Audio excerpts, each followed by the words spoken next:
Ali Hassan, welcome. Thank you, sir. Thank Dr. साहब, ठीक है, करिए. ठीक, अल्हम्दुलिल्लाह, फर्स्ट क्लास. तमाम ॿुधायो, ठीकु आहे? अल्हम्दुलिल्लाह.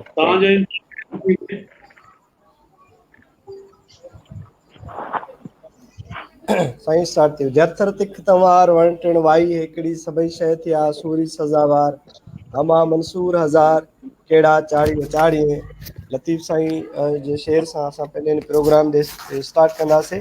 प्रोग्राम में असांजा मौजूद महिमान आहिनि साईं जावेद अहमद सोलंकी साहब, साईं अली हसन मल्हा साहब, साईं डॉक्टर मज़हर अली रूतियो साहब.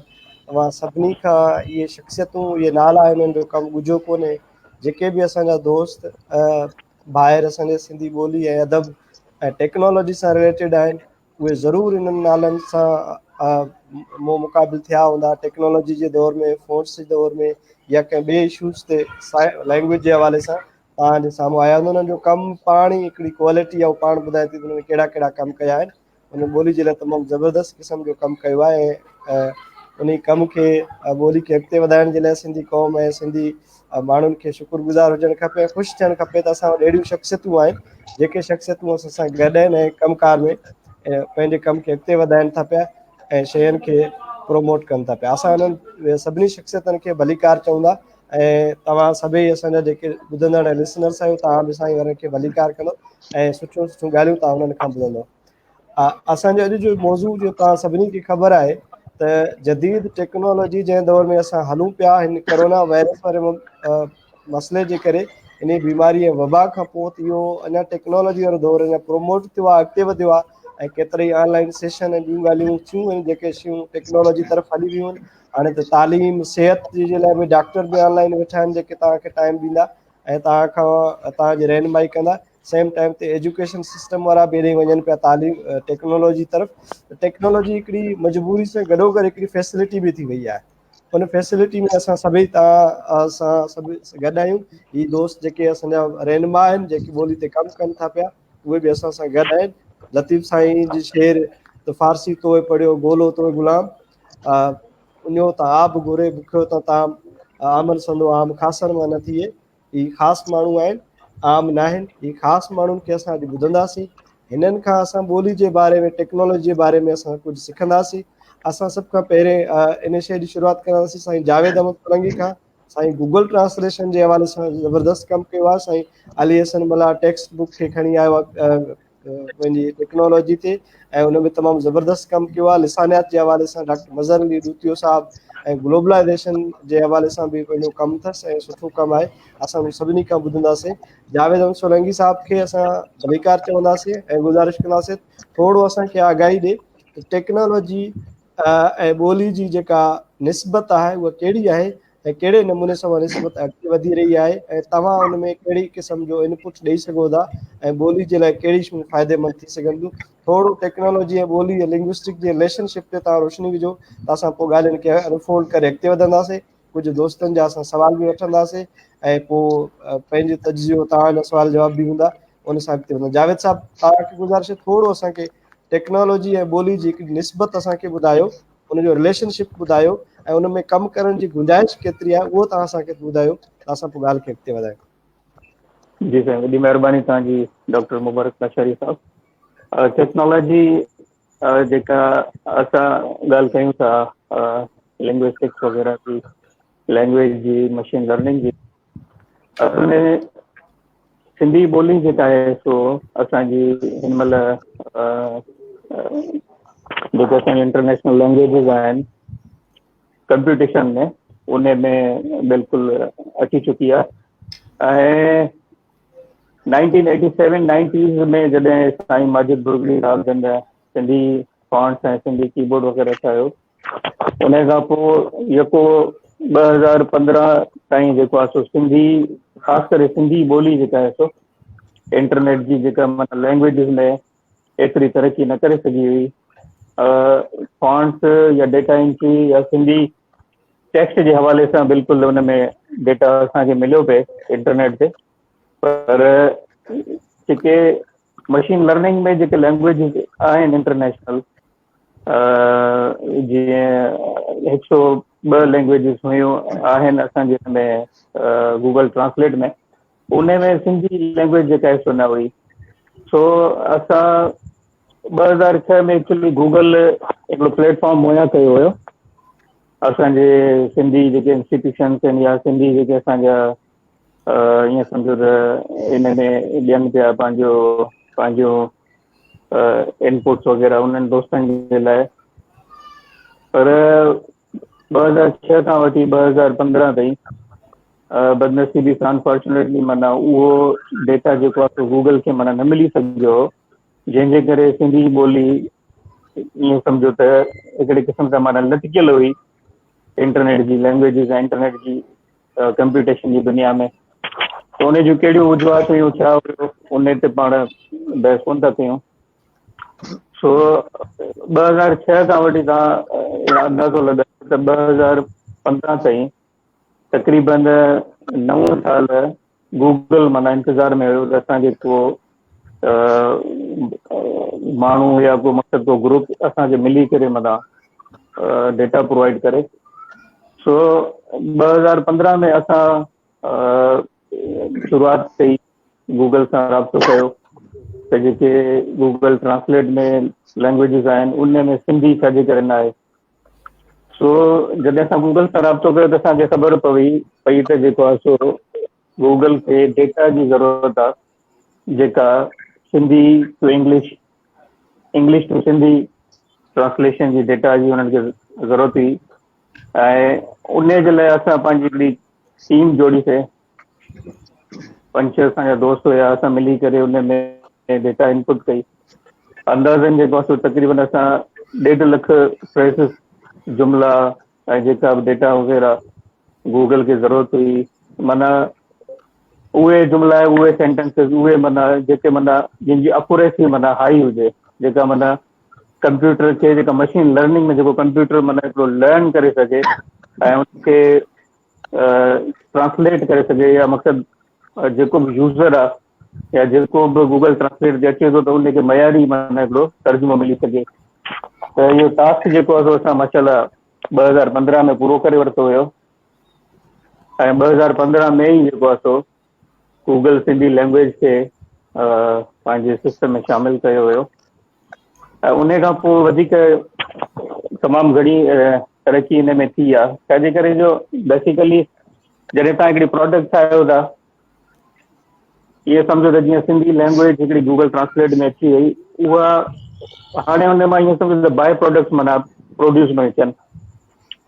उन डेटा खे उन कम खे यूज़ कंदे गूगल जेको आहे सो उनखे आहिस्ता आहिस्ता ॿियनि शयुनि में आणे पियो। उन ते वरी पाण बहस कंदासीं। अच्छा सर, 2015 ते तव्हां चयो पिया त गूगल में सिंधी ॿोली शामिल थी चुकी, उन खां पहिरें न हुई। तव्हांजे चवण मुताबिक़ काफ़ी सालनि खां उहा डेटा आई पर उहा गूगल ते अची न सघी हुई। उनजे न अचण जा सबबु थोरा असांखे मुख़्तसिर ॿुधायो त पोइ असां अलेहसन साहब ॾे वेंदासीं। मुख़्तसिर असांखे ॿुधायो त छा सबबु हो 2005 खां वठी 15 ते उहा डेटा गूगल ते छो न आई, उनजा के रीज़न? साईं असल में ईअं सम्झो त जीअं लैक ऑफ कोऑर्डिनेशन हूंदी आहे, जेके इंटरनेशनल माना इदारा आहिनि उन्हनि सां हिकिड़ी माना अंडरस्टैंडिंग या मेमोरेंडम थींदो आहे या मक़सदु लॉन्च थी। जी जी अलेहसन साहब, जावेद साहब खे थोरो ॻाल्हाइण ॾियो, अञा थोरो डिटेल सां ॻाल्हाए। जी जी असां त आहियूं गॾु आहियूं, डॉक्टर मज़हर बि आहे, पर थोरो जावेद साहब खे अञा वधीक डिटेल सां असां प्रण सां जावेद साहब ॾे ईंदासीं। साईं ॿुधायो कुझु ॻाल्हियूं, पर मूंखे थोरो हिकिड़ो सुवाल ज़हन ते आयो त मां पुछां त 2000 खां वठी 15 ताईं वारो डेटा न अचण जा कुझु मुख्य सबब असांखे ॿुधाए त वरी असां ॿिए टर्न में जावेद साहब ॾे वरी ईंदासीं। टेक्निकल इन्वेंशन के मूं वटि कुझु इश्यूज़ आहिनि ऐं सवाल ठीकु आहे। गूगल न रुॻे ट्रांसलेशन जे हवाले सां, पर जेको गूगल क्राउड सोर्स जो हिकिड़ो प्लेटफॉर्म लॉन्च कयो आहे, जंहिंमें टोटल 10 कंपोनेंट आहिनि। उन हिकिड़ो त ट्रांसलेशन आहे ई आहे, पर उन सां गॾो गॾु सिंधी ॿोली लाइ जेको कंपोनेंट आहे ट्रांसलेशन जी वैलिडेशन या जेके पाण तस्दीक चऊं था, उहो आहे। जी उन ते जॾहिं तव्हां उन में ॾिसंदो त ट्रांसलेशन वारे कंपोनेंट में ग्लोबली सिर्फ चार जंहिंमें सभ खां टॉप में हिन वक़्तु कंट्रीब्यूशन जेको आहे उहो जो आहे जेको कैनेडा मां वेही जेको आहे सो कंट्रीब्यूशन करे थो ऐं मुसलसल जेको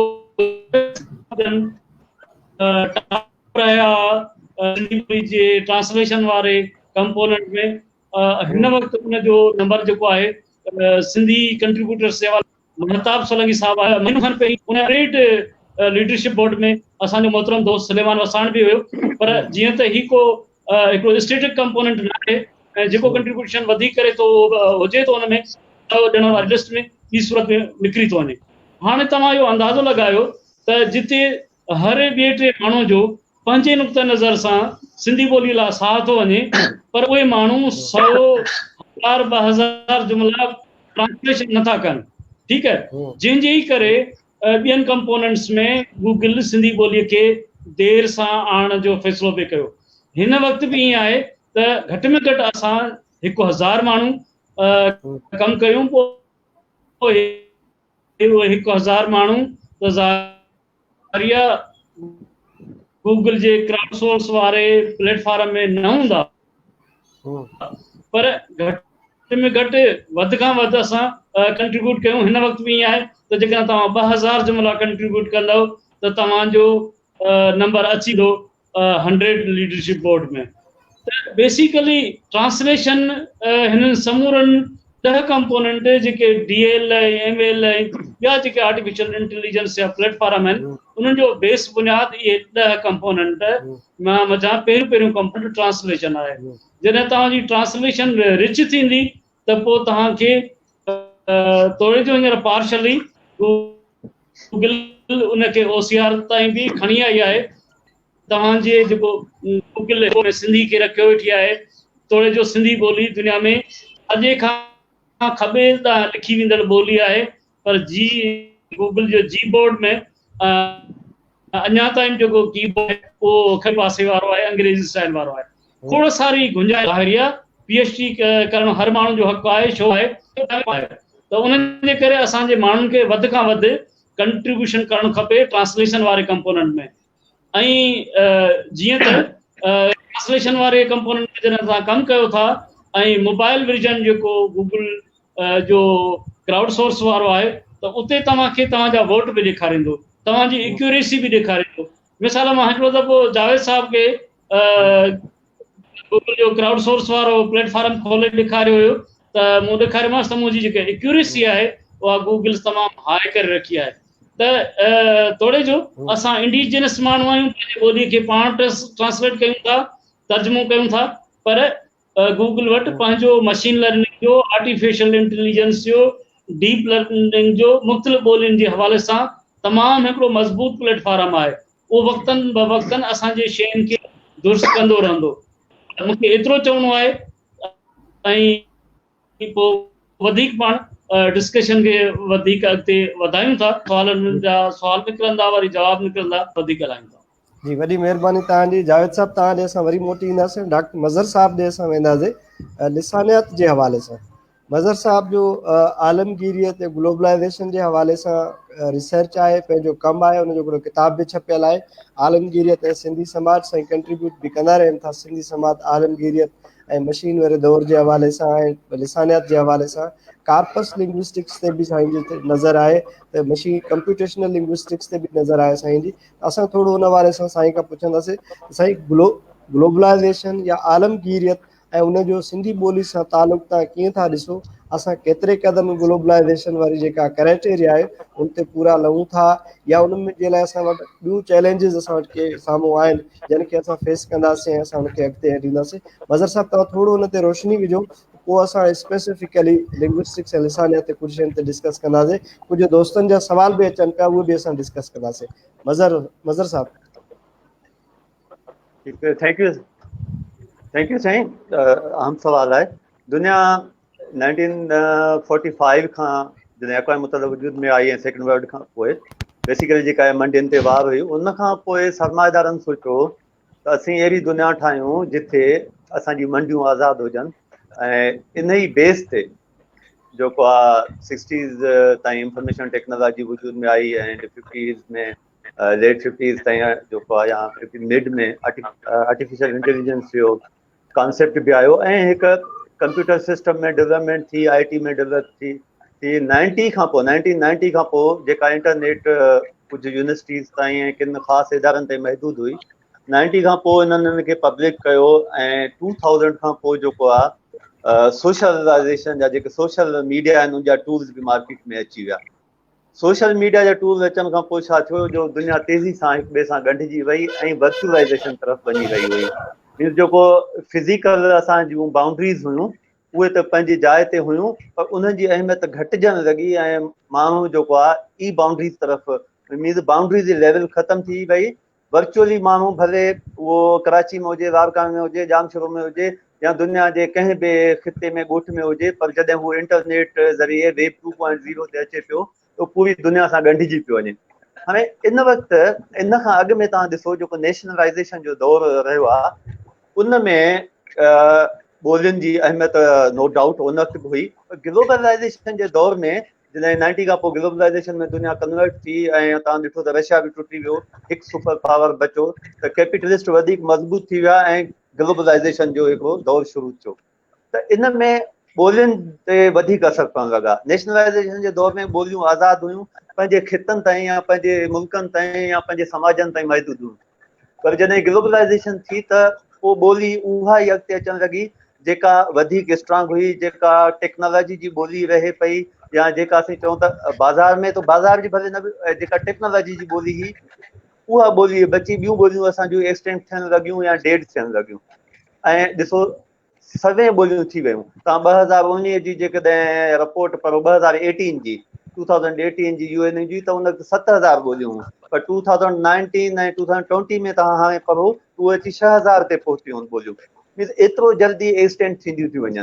43% हिन वक़्तु बि अक़वाम मुतहिदा जे जेको ॿोलियुनि जो इदारो आहे UN उन मुताबिक़ 43% लैंग्वेजिस ख़तमु थी चुकियूं आहिनि दुनिया में, ऐं अञा ख़तमु थियण जे मरहले में, ऐं ईंदड़ 5 ॾहाकनि में 90% लैंग्वेजिस डेड या एक्सटेंट थी वेंदियूं। हाणे ॾिसो इहो ग्लोबलाइज़ेशन जे करे हिकु वॾो ख़तरो आहे ॿोलियुनि खे। त असां हिन जेको उहो ग्लोबलाइज़ेशन जी ॿोलियुनि जो इहो ख़तरो आहे ई आहे। जिन मां ॾिसो जिन ॿोलियुनि पाण खे टेक्नोलॉजी जो कयो उहे अची वियूं। 2013 ताईं इंग्लिश ॿोली इन स्ट्रगल में हुई त मुकमल डिजिटल थिए, ऐं 2013 खां वठी हू मुकमल डिजिटल लैंग्वेज थी चुकी आहे। अहिड़ी तरह जेकॾहिं असीं पाकिस्तान जे ॿोलियुनि जी ॻाल्हि कयूं त उर्दू इन प्रोसेस में आहे, पछतो इलाही अॻिते निकिरी वई आहे, ऐं उन खां पोइ जेको हिन वक़्तु सिंधी ॿोली उन ते तमामु बहितरीन वे में कमु थी रहियो आहे। जीअं तव्हांखे जावेद ॿुधायो, नो डाउट हिन ॿोली ते जेको वॾो बेसिक वर्क थिया आहिनि, हिन ॿोली में 3 तरीक़नि सां कमु थिया आहिनि। हिकु त उहो कमु थियो आहे जेको फॉन्ट ईअं सम्झो त फंडामेंटल आहे, बेस आहे। जेकॾहिं माजिद घुरघुरी फॉन्ट न ठाहे आहे त हिन वक़्तु जावेद बि कमु न करे आहे, मां बि न करे सघां हा, ऐं ॿिया बि इलाही माण्हू न करे सघंदा। पर फॉन्ट ठाहिणो माजिद घुरघुरी साहिबु न ठाहे आहे त ॿियो को ठाहे आहे। बहरहाल तंहिं करे क्रेडिट त माजिद साहिब खे वञे थो, ऐं ॿियनि उन्हनि सभिनी दोस्तनि खे जिन फॉन्ट ठाहिया आहिनि ऐं अञा ताईं ठाहिनि पिया ऐं उनखे अपग्रेड कनि पिया, मॉडिफिकेशन कनि पिया, उन्हनि सभिनी खे क्रेडिट वञे थो।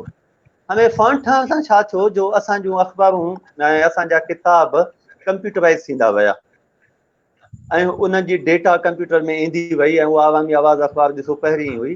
इहा ॿी ॻाल्हि आहे त हिन वक़्तु ताईं अफ़सोस इहा ॻाल्हि आहे त अवामी आवाज़ आहे ऐं पंहिंजी अख़बार आहे, मुंहिंजे ख़्याल में इहे 2 अख़बारूं आहिनि जेके हिन वक़्तु पंहिंजी डेटा खे इमेज फॉर्म में नथियूं रखनि। ॿियूं असांजूं जेके बि अख़बारूं आहिनि उहे इमेज फॉर्म में रखनि थियूं, जेको सिंधी ॿोली लाइ तमामु वॾो रास आहे। पर जेकॾहिं सभई अख़बारूं मैगज़ीन पंहिंजे सॉफ्ट में डेटा रखनि त असांजो कार्पस वधंदो। हिकु त इहो हुयो।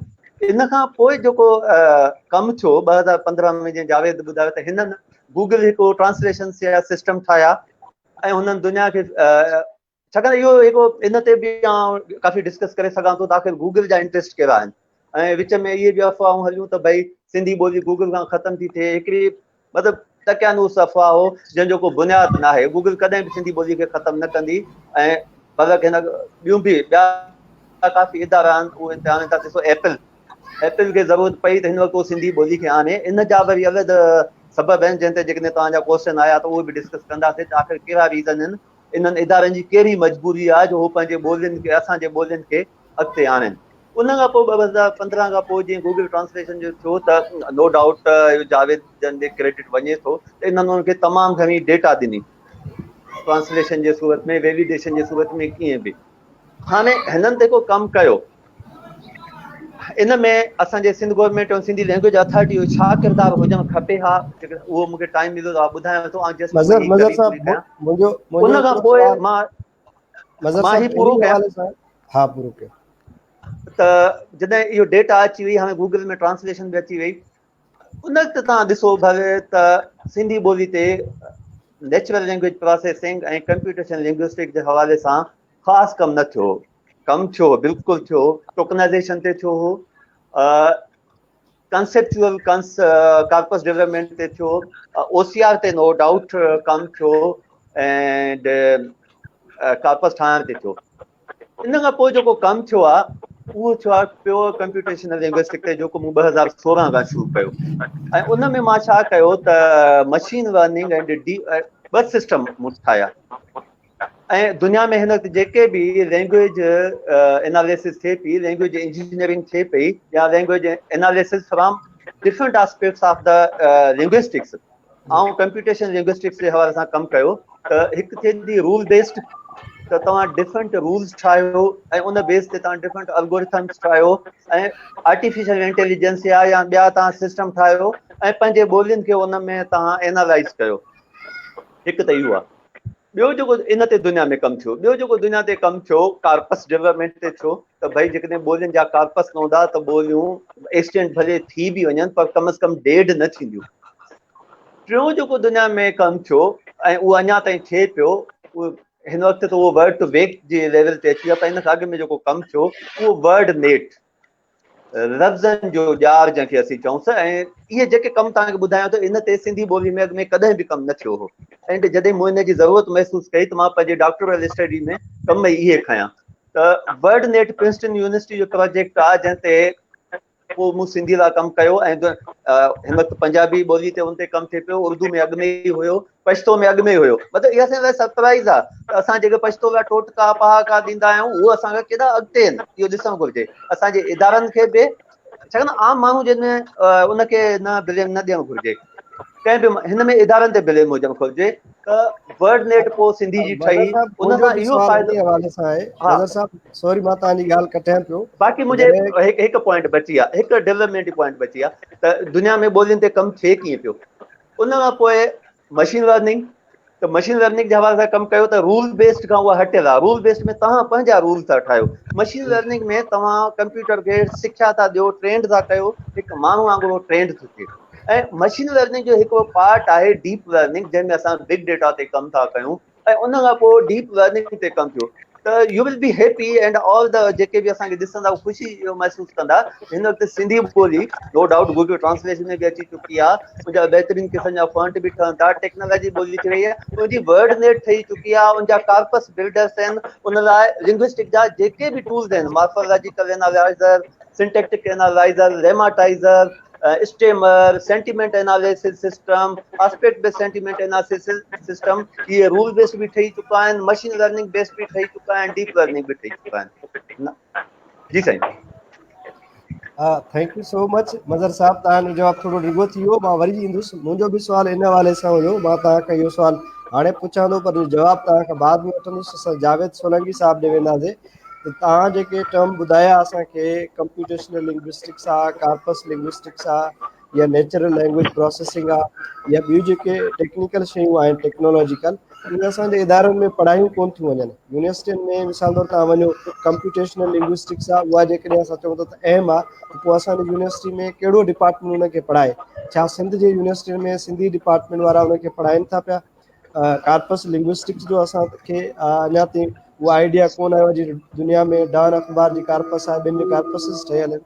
त असां वटि काविश अख़बार या मैगज़ीन या जर्नल या इवन अदबी बोर्ड जा किताब बि कार्पस में न आहिनि। त उन्हनि सभिनी जे लाइ कहिड़ो इदारो हूंदो जेको उन्हनि खे कमु करे ऐं कार्पस में सॼो मवादु खणी अचे? उहे शयूं मां बाद में तव्हां सां डिस्कस कंदुसि। वरी जावेद साहब ॾे वेंदासीं। जावेद साहब तव्हां खां वरी मुंहिंजो गुज़िरियल सुवाल जेको हुयो उहो थोरो अधूरो रहिजी वियो, मां उनखे वरी बि रिपीट कंदुसि। कुझु सबबु ॿुधायो जेको 2015 ताईं असां टेक्नोलॉजी खे ॿोली न आई। ॿियो तव्हांखे गूगल में सिंधी ॿोली खे खणी अचण में मुश्किलातूं कहिड़ियूं पेश आयूं, चैलेंजिस कहिड़ा हुया जिन खे तव्हां फेस करे हिते पहुता आहियो? लश्करी साहब, असल में सिंधी ॿोली न अचण जा कहिड़ा रीज़न्स हुया, उहे मां सम्झां थो त तव्हांखे बि ख़बर हूंदी, साईं डॉक्टर मज़हर साहब खे बि बिल्कुलु ॼाण हूंदी। अली हसन मल्हा साहब माशाल्लाह लिंग्विस्टिक्स जो एक्सपर्ट आहे। साईं 2000 खां बल्कि 2000 खां पहिरीं जेको आहे लैंग्वेज वग़ैरह ते उन जी डेवलपमेंट ते सिंधी जे हवाले सां साईं कमु करे पियो। तो असल में साईं ॻाल्हि इहा आहे त ओनरशिप जेका आहे न, उहा लैंग्वेज जी ओनरशिप माना जेको आहे सो ईअं सम्झो त अबेंडेंट माना ईअं सम्झो त हुई इन अरसे में न 20-25 साल में, जंहिंमें हिन महिल ताईं असांजी साईं डॉक्टर मज़हर साहब जे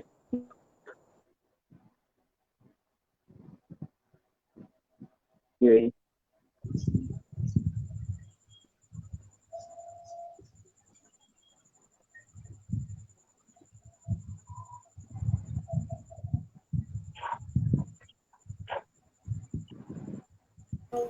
जावेद साहब तव्हांजो आवाज़। हाँ, डॉक्टर साहब डॉक्टर मज़हर साहब चयो त 2013 ते अंग्रेज़ी माना हिकिड़ी मुकम्मल कंप्यूटेशनल लैंग्वेज थी वई, जेका उन्हनि जी माना ज़ाहिरी ॻाल्हि आहे सावेशन सां ई थी। त असांजी ॿोली माना जेका आहे सो, बल्कि मां चवां थो त 2000 जेकॾहिं हुनजी ओनरशिप हुजे हा, इंस्टीट्यूशनलाइज़्ड माना हिकिड़ो कमु हुजे हा, त 2013 खां पहिरीं सिंधी बि थी वञे हा। पर हाणे मसइलो इहो इन में अचे हा त असां जेको बि कमु कयूं था उहो गूगल आहे या मक़सदु इहे बि इंटरनेशनल माना कंपनीज़ आहिनि। असां वटि ईअं सम्झो त इदारा जेके आहिनि त उन्हनि खे घुरिजे त सही तरीक़े सां हिन खे फॉलो अप वठनि। ज़रूरी न आहे त जीअं हींअर सिंधी लैंग्वेज अथॉरिटी में माजिद बुरगड़ी लैंग्वेज इंजीनियरिंग इंस्टीट्यूट कयो आहे।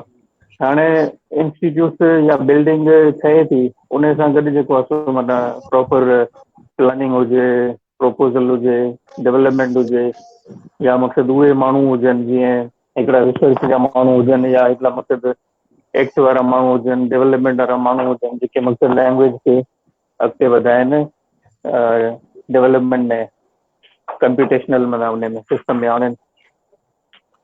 तो रीज़न्स घणा आहिनि। यूनिकोड जा इशूज़ हुया शुरू में, जीअं हिन महिल बि सिंधी लैंग्वेज जेका आहे जेके करेक्टर्स आहिनि असांजा ॿोली जा अखर आहिनि, उहे बि अरबिक यूनिकोड में थियल आहिनि, इंटीग्रेट सिस्टम में यूनिकोड में।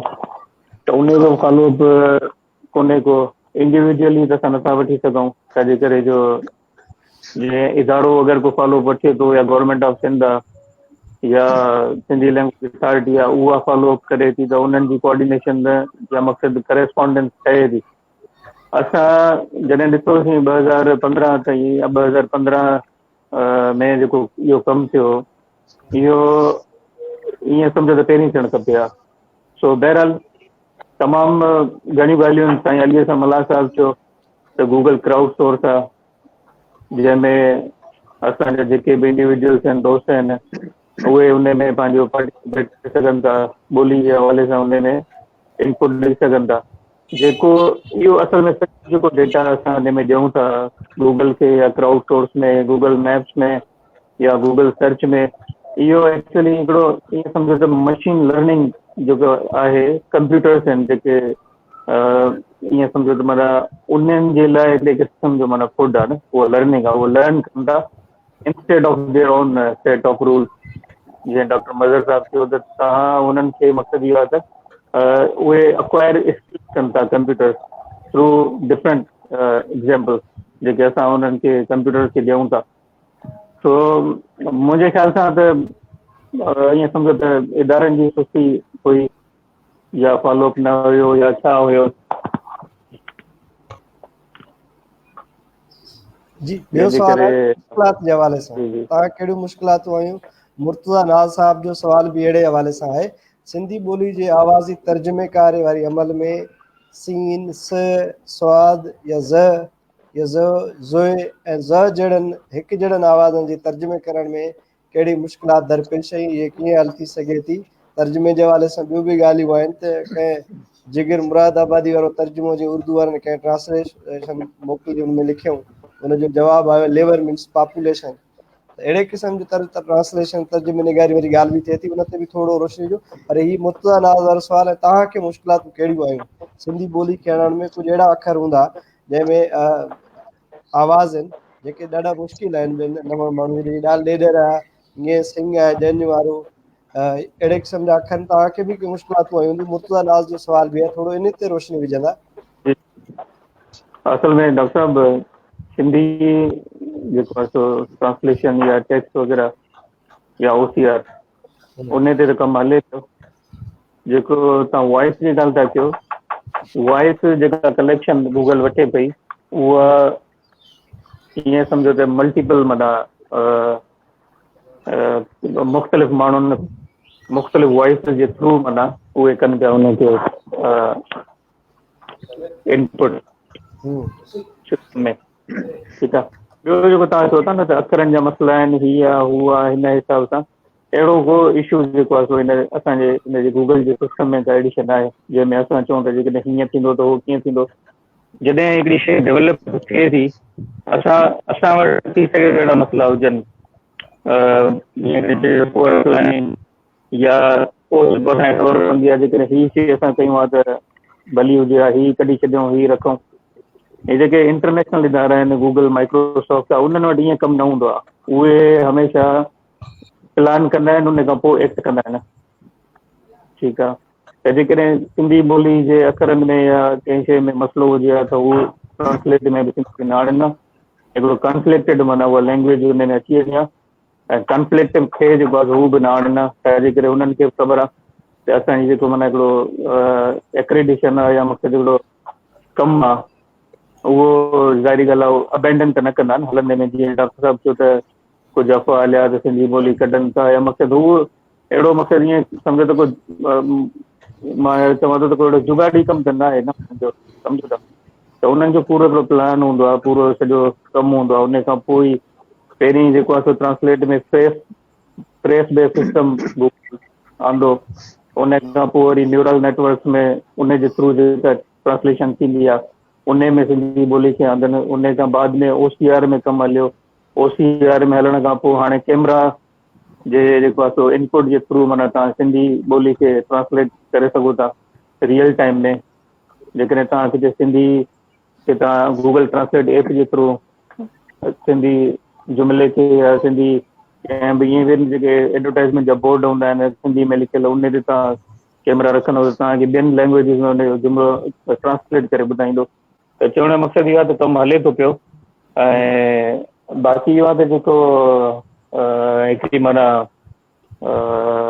इज्तिमाही माना जेका ज़रूरत आहे ईअं करे सघे त कमु उन में करण जी, डेटा ॾियण जी, उहा उनजी घटिताई आहे। असां वटि तमामु घटि माण्हू आहिनि जेके माना इन में पार्टिसिपेट कनि था। जीअं डॉक्टर साहब पंहिंजो कमु करे थो पियो, कुझु ॿिए दोस्त आहिनि या सिंधी लैंग्वेज अथॉरिटी बि ज़ाहिरी ॻाल्हि आहे उहो न को कमु कंदी हूंदी इन ते। अली हसन मल्ला साहब जिन ॿुधायो त हिकिड़ो लीडरशिप बोर्ड आहे जंहिंमें ग्लोबली जेके बि इनपुट ॾियनि था दोस्त उन्हनि जा नाला अचनि था। त अहिड़े हिसाब सां कमु त हले थो पियो, पर उन हिसाब सां नथो हले थो माना हलणु खपे। जीअं गूगल सर्च आहे, गूगल सर्च में रोज़ानो तक़रीबन 30 बिलियन क्यूरीज़ हूंदियूं आहिनि सर्च में।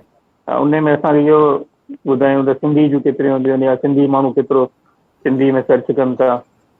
त मक़सदु इहो आहे त हिकिड़ो हर माण्हू खे पंहिंजो किरदारु अदा करणु खपे इन में, ऐं इन में पार्टिसिपेट करे पंहिंजो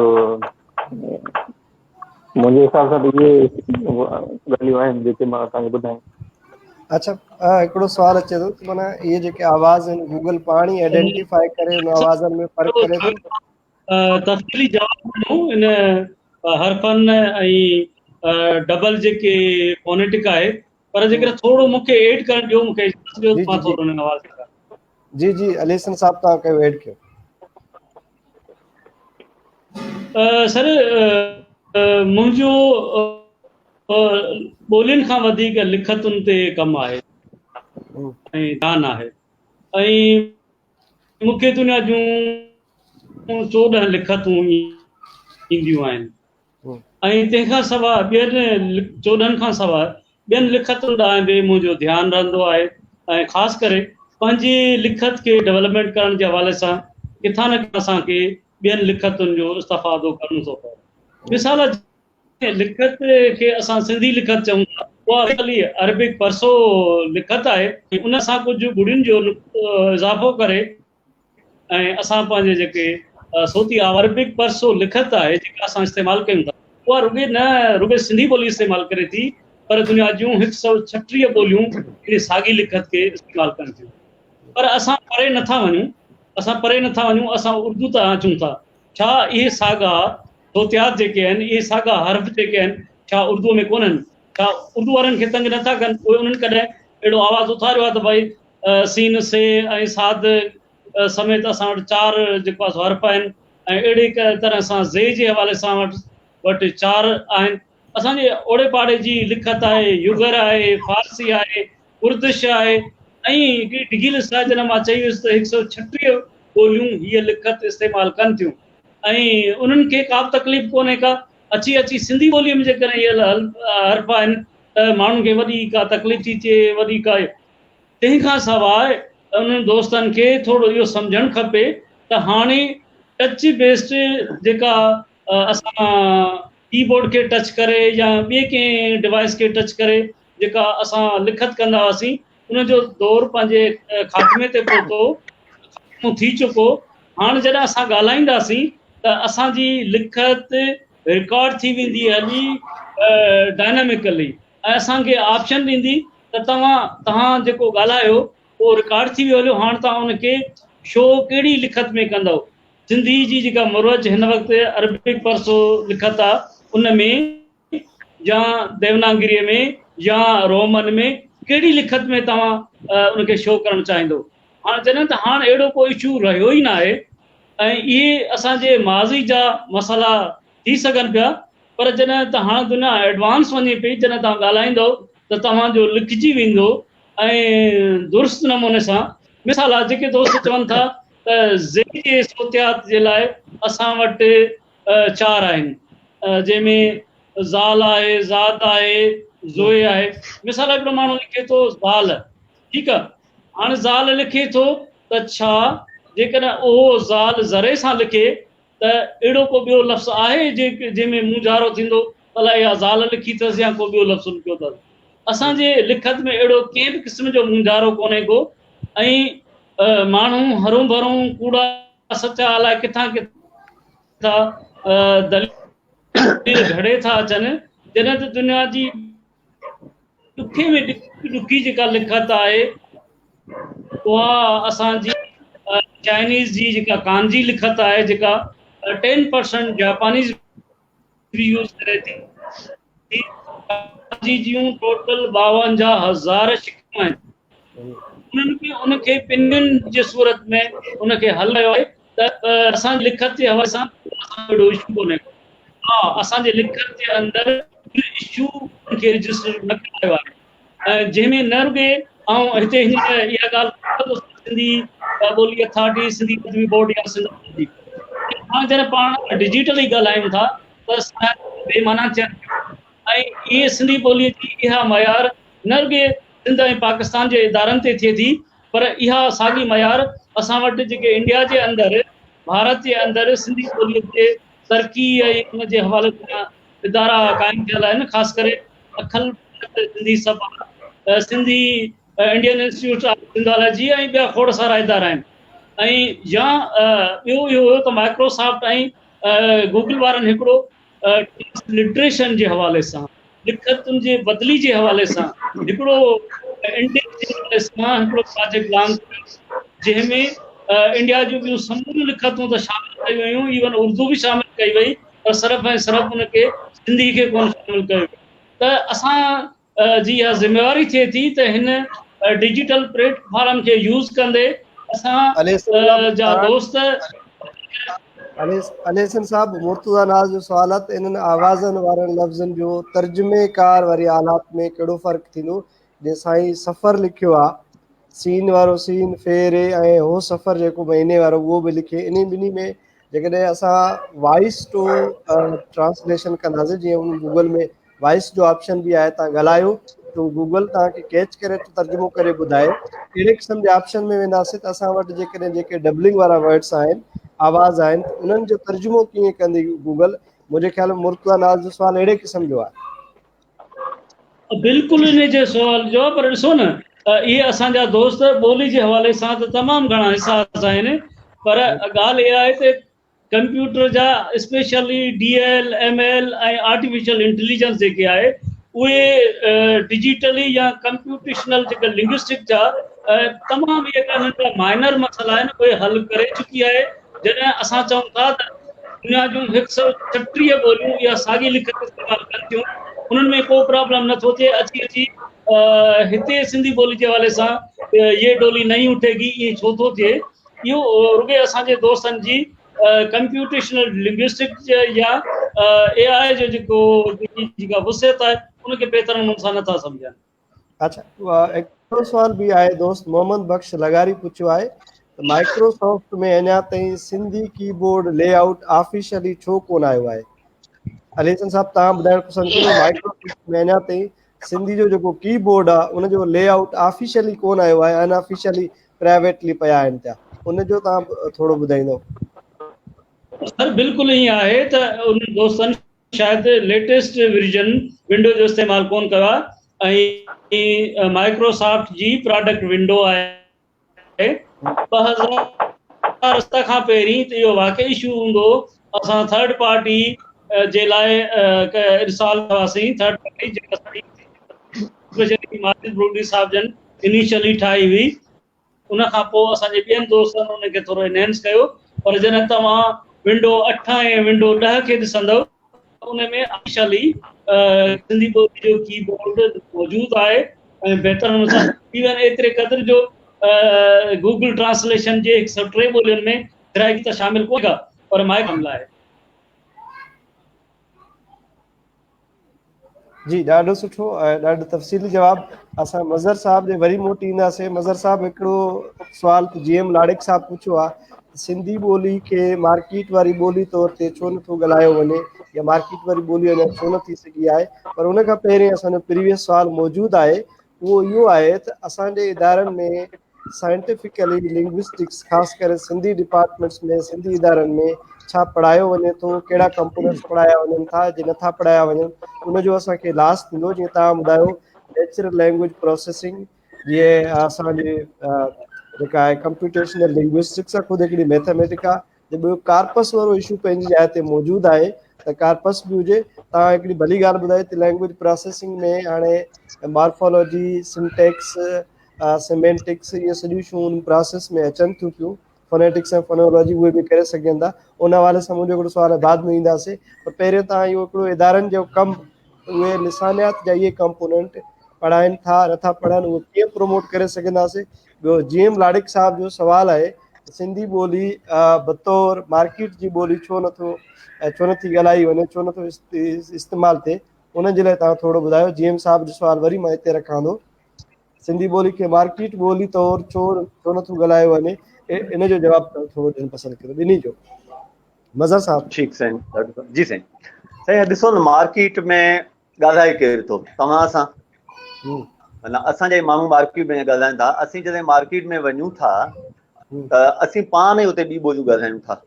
इनमें कंहिं इदारो त असांखे ज़बरदस्ती न थिए न, असीं पाण ई मार्केट में वञूं था ऐं असां सिंधी जे बजाए भले असां 10 ॼणा हुजूं, उते दुकानदारो अकेलो हुजे जंहिंजी सिंधी ॿोली न हुजे, असां उन ई ॿोली में ॻाल्हाईंदासीं।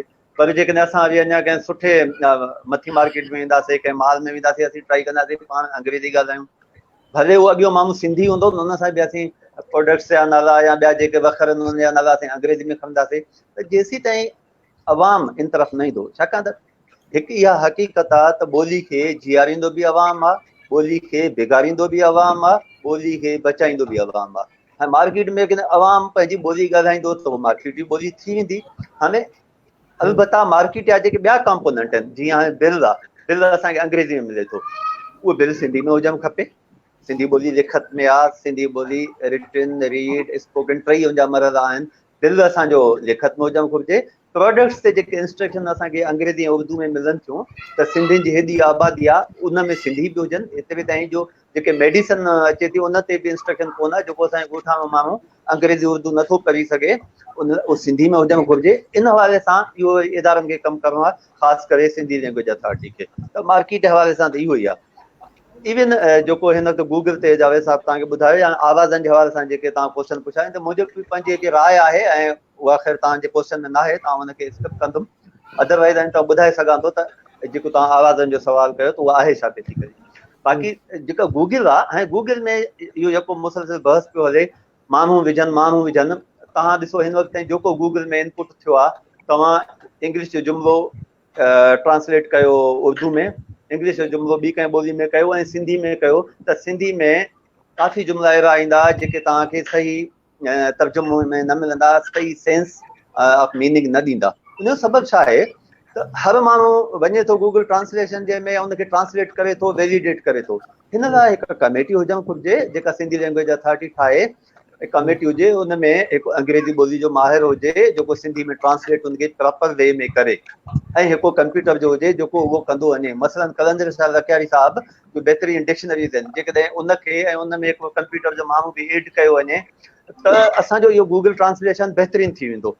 पर फज़ल साहब तव्हांजी ॻाल्हि चयो, गुज़िरियल दफ़े सिंध काबीना में इहा हिकिड़ो बिल बि मंज़ूर थियो त सिंधी लैंग्वेज अथॉरिटी में जेके चेयरमैन वारी सीट आहे उन ते ॿिए कंहिं बि सब्जेक्ट वारो नथो अची सघे, या कुझु ॿियनि सीटुनि ते सवाइ सिंधी में हुनजी PhD हुजे। त उन हवाले सां बि अली हसन साहब, जावेद साहब कंप्यूटेशनल लिंग्विस्टिक्स या ॿिए हवाले सां IT सां रिलेटेड आहिनि। असांजो दोस्त दिलनवाज़ हिकिड़ो आहे, यास कीरियो साहब उन्हनि जो बि आहे, पर उहे नथा अची सघनि उन लैंग्वेज अथॉरिटी में कमु नथा करे सघनि। ॾिसो इहो केॾो ग़लति कानून पास कयो जॾहिं त लैंग्वेज अथॉरिटी में लैंग्वेज ऐं लिंग्विस्टिक्स जो माहिर हुजणु घुरिजे। लैंग्वेज अथॉरिटी जो कमु आहे त ॿोली खे बचाए, ॿोली खे मॉडर्न तरीक़नि सां अॻिते आणे, पर हिननि जेको आहे लैंग्वेज इंजीनियर्स खे ॿाहिरि रखियो, लिंग्विस्ट खे बि ॿाहिरि रखियो, जेके कंप्यूटेशनल लिंग्विस्ट आहिनि इहो रखियो। बहरहाल इदारनि जी तव्हां ॻाल्हि पिया कयो त असां वटि सिंध में हाणे इहो आहे त पंजाब में फेडरल गवर्नमेंट यूनिवर्सिटीज़ में उते इहे इदारा लिंग्विस्टिक्स जा ठहण लॻा आहिनि इवन, पर असांजे सिंध में इहो अञा रुझान न आयो आहे। लास्ट ईयर ताईं हाणे को हिननि BS सिंध यूनिवर्सिटी में शायदि लिंग्विस्टिक्स में शुरू कयो आहे। हिन खां अॻु में MA हूंदी, MA लिटरेचर, बसि लिटरेचर में को कोर्स पढ़ाईंदा, इवन कराची यूनिवर्सिटी में बि। त इहो असांजे इदारनि में इन तरफ़ न आहे। ऐं हीअ जीअं कंप्यूटेशन लिंग्विस्टिक्स आहे या लैंग्वेज इंजीनियरिंग आहे, ही कंप्यूटर साइंस या ITA डिपार्टमेंट्स में हुजणु घुरिजे, या जेका faculty of computer science and IT आहे उन्हनि में ही हिकु डिपार्टमेंट हुजणु घुरिजे। अलबत्ता सिंधी डिपार्टमेंट जीअं आहे या इंग्लिश डिपार्टमेंट आहे त उते एज़ अ कोर्स ही ज़रूरु हुजणु घुरिजे लिंग्विस्टिक्स जो। एंड उन में लिंग्विस्टिक्स या सभई कंप्यूटेशनल लिंग्विस्टिक्स आहे, तव्हांजी सोशल जेको आहे सोशल लिंग्विस्टिक्स आहे। हिन वक़्तु दुनिया सॼी असांजी जेको आहे समाजी लिसानियात ते हले पई, त इहो बि हिकु वॾो गैप आहे त असांजा इदारा इन तरफ़ नथा वञनि। उन्हनि खे छाकाणि त ॾिसो वरी इदारनि में बि त माण्हू कुझु अहिड़ा वेठा आहिनि जेके फॉर एग्ज़ाम्पल हिकु कंहिं डिपार्टमेंट जो जेको चेयरमैन आहे उहो अदीब आहे, उनजी लिंग्विस्टिक्स सां पर नबास्तो ई न आहे। त हाणे हुनखे लिंग्विस्टिक्स जी अहमियत ई न आहे। त हिन जेका ग्लोबलाइज़ेशन आहे, ग्लोबलाइज़ेशन में जेका सिग्निफिकेंस आहे, इम्पोर्टेंस आहे, उहा लिंग्विस्टिक्स जी आहे। जेकॾहिं असांजी ॿोली में हिन वक़्तु लिंग्विस्ट आहिनि घणा, आङुरियुनि ते गिणण जेतिरा, 4, 5 या 10 ताईं वधि में हूंदा, लिंग्विस्ट न हुजण जे बराबरि आहिनि। त तव्हां हिन ॿोली खे तव्हां रुॻो टेक्नोलॉजी कोन बचाईंदी, तव्हां टेक्नोलॉजी में हिन ॿोली खे तमामु घणो अॻिते आणियो, पर सिंधी पढ़ंदड़ न हुजनि, सिंधी लिसानियात जा माहिर न हुजनि, त हीअ ॿोली न बचंदी। असां हिन खाम ख़्याली में न रहूं त बाबा हाणे असांजी ॿोली गूगल ट्रांसलेशन में बि आहे, NLP जा बि हिननि जा टूल्स आहिनि, यूनिवर्सल डिपेंडेंसी में बि आहे, आलमी लेवल ते सिंधी ॿोली आलमी सथ में अची वई आहे, पर सिंधी कोई पढ़ी न सघे, सिंधी लिसानियात जा माहिर हुजनि न, त ही ॿोली खे को फ़ाइदो कोन पवंदो। इहे किताब बि असांजा रहिजी वेंदा ऐं इहो इन्हनि इदारनि खे आहे, जीअं असांजो इंग्लिश डिपार्टमेंट आहे, सिंधी डिपार्टमेंट आहे, डिपार्टमेंट ऑफ कंप्यूटर साइंस आहे, डिपार्टमेंट ऑफ इंफॉर्मेशन टेक्नोलॉजी आहे, faculty of computer science IT आहे, फैकल्टी ऑफ सोशल साइंसिस आहे। इन्हनि खे इन्हनि तरफ़ अचिणो पवंदो ऐं हिते असांजो हिन मां ॾिठो अकबर लगारी साहिब बि असांखे वॉच करे थो, त मां इहा ई रिक्वेस्ट कंदुमि त भाई ॾिसो हिन वक़्तु जेकॾहिं मज़हर आउं कमु थो कयां लिंग्विस्टिक्स ते, त आउं इंडिविजुअल थो कमु कयां, जावेद कमु थो करे त इंडिविजुअल थो कमु करे, जेकॾहिं अली हसन बुकनि ते ऐं रिटन ते कमु थो करे इंडिविजुअल थो करे, अमर फयाज़ जेकॾहिं फ्रंट ते माजिद बुलबुली कमु थो करे इंडिविजुअल थो करे, त तव्हां असांखे हिकु अम्ब्रेला मुहैया कयो। मूंखे ख़बर न आहे जो कोई लैंग्वेज इंजीनियरिंग जो डिपार्टमेंट ठाहियो आहे उनजे पोयां कहिड़ा पर्पज़ आहिनि। मतिलबु हिन वक़्तु तव्हां सिंध में ॾिसो लैंग्वेज इंजीनियर केरु आहे जेको कंप्यूटेशन लिंग्विस्टिक्स ते NLP ते कमु था कनि, टेक्नोलॉजी ते था कमु कनि। ऐं आहियां जावेद आहे या कुझु ॿिया हूंदा, छा जावेद खां कॾहिं सलाह वरिती अथऊं त लैंग्वेज इंजीनियर कीअं इंजीनियरिंग डिपार्टमेंट कीअं हुजणु घुरिजे? कॾहिं मूंखे त ख़ैर कोई सुञाणे ई कोन, त मूंखां पुछो अथऊं त भई जेको तव्हां हैदराबाद में लैंग्वेज इंजीनियरिंग जो डिपार्टमेंट ठाहियो आहे इन में कहिड़ी ज़रूरत आहे? जेकॾहिं तव्हां टेक्निकल माण्हुनि खे इग्नोर कंदव, नज़रअंदाज़ कंदव, त पोइ तव्हां कहिड़ी उमेद था रखो त तव्हांजो लैंग्वेज इंजीनियरिंग जो डिपार्टमेंट बि सुभाणे असांखे एॾा फ़ाइदा ॾींदो? त इन वजह सां सिंधी लैंग्वेज अथॉरिटी खे, गवर्नमेंट ऑफ सिंध खे फुल फोकस करणो पवंदो, IT इंफ्रास्ट्रक्चर ठाहिणा पवंदा, यूनिवर्सिटीज़ खे बाउंड करणो पवंदो, यूनिवर्सिटी वाइस चांसलर्स खे हाणे रुगो मैनेजमेंट ताईं महदूद न रहणो पवंदो, हुननि खे अंदरि बि अचणु घुरिजे। हिन वक़्तु ॾिसो असां वटि आर्टिफिशियल इंटेलिजेंस में MS कोन आहे। 1 year before president of Pakistan written instruction ॾिनियूं, मूंखे बि मिलियूं त भई तव्हां यूनिवर्सिटियुनि में आर्टिफिशियल इंटेलिजेंस जो डिपार्टमेंट खोलियो।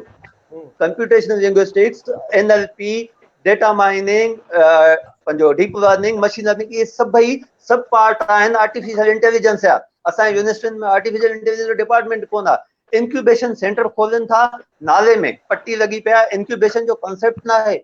असां वटि यूनिवर्सिटीज़ में एॾा बहितरीनु आइडियाज़ अचनि था, बहितरीनु प्रोजेक्ट ठहंदा। ऐं तव्हांखे हैरत लॻंदी, मां जॾहिं पंहिंजा प्रोजेक्ट ॿारनि खे ॾिसंदो आहियां, कैंसर डिटेक्शन ते, स्पीच टू टेस्ट ते हिन वक़्तु असीं सिंधी ते पिया कमु कयूं, ऐं ॿिया एॾा वॾा आई ग्लोकोमा ते, हेल्थ ते, इंटरनेशनल लेवल जा प्रोजेक्ट आहिनि। इहे जेकॾहिं ॿाहिरि हुजनि त इहे माण्हू हिन वक़्तु हिन खे गूगल, माइक्रोसॉफ्ट ऐं वॾियूं वॾियूं कंपनियूं हायर करे छॾनि। तव्हां बि यूनिवर्सिटी में आहियो, असांजो ओरिक छा पियो करे? ओरिक में कंहिं प्रोफेसर खे अची विहारंदा जंहिंखे रिसर्च जी थोरी ख़बर आहे, इंडस्ट्री सां हुनजो लिंक ई न आहे, इंडस्ट्रियल माण्हू सां हुनजो लिंक ई न आहे। यूनिवर्सिटियूं बि तबाह लॻियूं पियूं आहिनि, असांजा इदारा तबाह लॻा पिया आहिनि, छाकाणि त ओरिक में जेको तव्हां डायरेक्टर करे था विहारियो उनखे टेक्निकल वर्क जी ख़बर ई न आहे, उनखे प्रोजेक्ट डेवलपमेंट जी ख़बर ई न आहे, उनखे इहा ख़बर ई न आहे त जेके आइडियाज़ डेवलप थिया आहिनि मां इहे कीअं सेल कयां।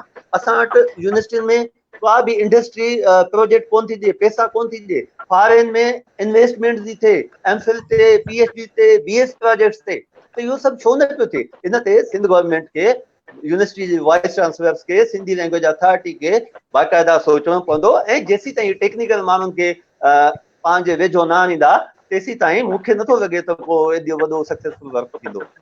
ॾाढो सुठो ॻाल्हायो मज़र साहब तव्हां। उनमें मूंखे लॻे थो त मार्केटिंग लैंग्वेज जे हवाले सां कुझु असांखे अहिड़ा इशूज़ आहिनि जेके लुगत जे हवाले सां बि रिलेटेड आहे। मिसाल तौर ते अंग्रेज़ी लुगत असां खोलींदासीं त असांखे डिक्शनरी फॉर्मल लैंग्वेज बि मिलंदी, इनफॉर्मल बि मिलंदी, स्लैंग वर्ड्स मिलंदा, अहिड़े क़िस्म जा काफ़ी जेके आहिनि कैटेगराइज़ेशन। सॉरी टाइम तव्हांखे कटियां पियो। ऐं मूं वर्ड नेट ठाही आहे। वर्ड नेट तव्हां गूगल करे ॾिसो त वर्ड नेट ॿोलियुनि लाइ केॾी अहम आहे। मुंहिंजी degree from graduation to PhD ताईं कंप्यूटर साइंस में आहे। मुंहिंजी डायरेक्ट त सिंधी में का डिग्री कोन आहे न।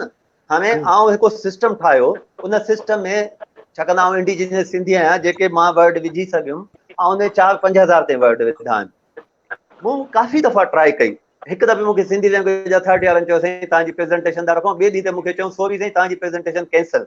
What is behind that I don't know, पर उते हिननि खे फ़ाइदो ई पए हा मूंखां। त मूं हिनखे रिक्वेस्ट कई भई मूंखे को सिंधी जो माहिर जो लेक्सिकोग्राफर। हाणे ॾिसो लिंग्विस्टिक्स में बि फील्ड आहिनि, आई एम नॉट लेक्सिकोग्राफर, मां लेक्सिकोग्राफर न आहियां। लेक्सिकोग्राफर जीअं हिते डॉक्टर आफ्ताब अबरू आहे या हिते मैडम फहमीदा आहे या हिते ॿिया बि हूंदा, तव्हां मूं चयो भई लेक्सिकोग्राफर्स जे अंडर में का ठाहियो ऐं वर्ड नेट जो सिस्टम सॼो मूं वटि ठहियो पिया, उन विझनि।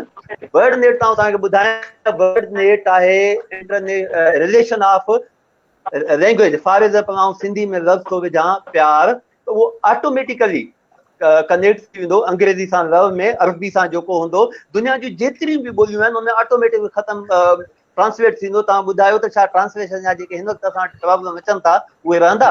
कतनि बि न, छाकाणि त ही एप्लीकेशन बेस्ड आहिनि, उहो सिस्टम बेस्ड आहे। अच्छा, उन खां पोइ उनजा साइनोनिम्स कहिड़ा आहिनि, उनजो एंटोनिम कहिड़ो आहे, उनजा पंहिंजो सिंसेट्स कहिड़ा आहिनि, उनजो हाइपोनम छा आहे, उनजो हाइपरनम छा आहे, उनजो मेरोनम छा आहे, ऐं उनजो पंहिंजो पोलैरिटी छा आहे, इहे सभई वर्ड नेट में। हाणे जेकॾहिं असांजी वर्ड नेट ठही थी वञे, वर्ड नेट मीन्स आहे, मां तव्हांखे इहो ॿुधायां त combination of the thesaurus and dictionary. जेकॾहिं ठही वञे त तव्हां मूंखे ॿुधायो सिंधी ॿोली जी लेवल किथे हूंदी? पर हिते कोई ॿुधण लाइ तयारु ई न आहे, छाकाणि त भई असांखे बेक न आहे। वरी घणनि खे इहो डपु आहे त जेकॾहिं घणनि खे इहो डपु आहे भई मदर आयो, जावेद आयो, या ॿियो को आयो, ए आयो, बी आयो, सी आयो, त शायदि असांजी ॿोली हली वेंदी। Since we have to sincere with our departments, we have to sincere nation. ॻाल्हियूं ॿुधायूं था, तमामु घणियूं ॻाल्हियूं आहिनि, असां उन्हनि ॻाल्हियुनि तरफ़ बि वञी सघूं था। मुंहिंजो ख़्यालु आहे त सिमेंटिक एंड सिंटेक्टिकल जेका कॉम्बिनेशन आहे उनजे हवाले सां असां फंक्शनल अप्रोच ते बिल्कुलु बि लैंग्वेज जे हवाले सां कोई बि कमु कोन थियो आहे। उन हवाले सां इलाही अप्रोच पिया आहिनि जेके कंप्यूटेशनल लिंग्विस्टिक्स जे ज़रिए, सॉफ्टवेयर जे ज़रिए बि उहे इशू एनालाइज़ करे सघजनि थियूं। फंक्शनली इन वर्ड जी मीनिंग छा आहे, ऐं फॉर्मलिस्टिक अप्रोच जे हवाले सां इन वर्ड जी मीनिंग छा आहे स्ट्रक्चरली, ऐं उन खां पोइ उनजी मीनिंग छा आहे, उनजी डिफरेंट मीनिंग सेंस कीअं था ठहनि, त उहो बि हिकिड़ो कंप्यूटेशनल लिंग्विस्टिक्स में अची थो वञे। उन ते बि पाण डिस्कस कंदासीं। असां वरी हलूं था साईं जावेद सोलंकी साहब ॾे।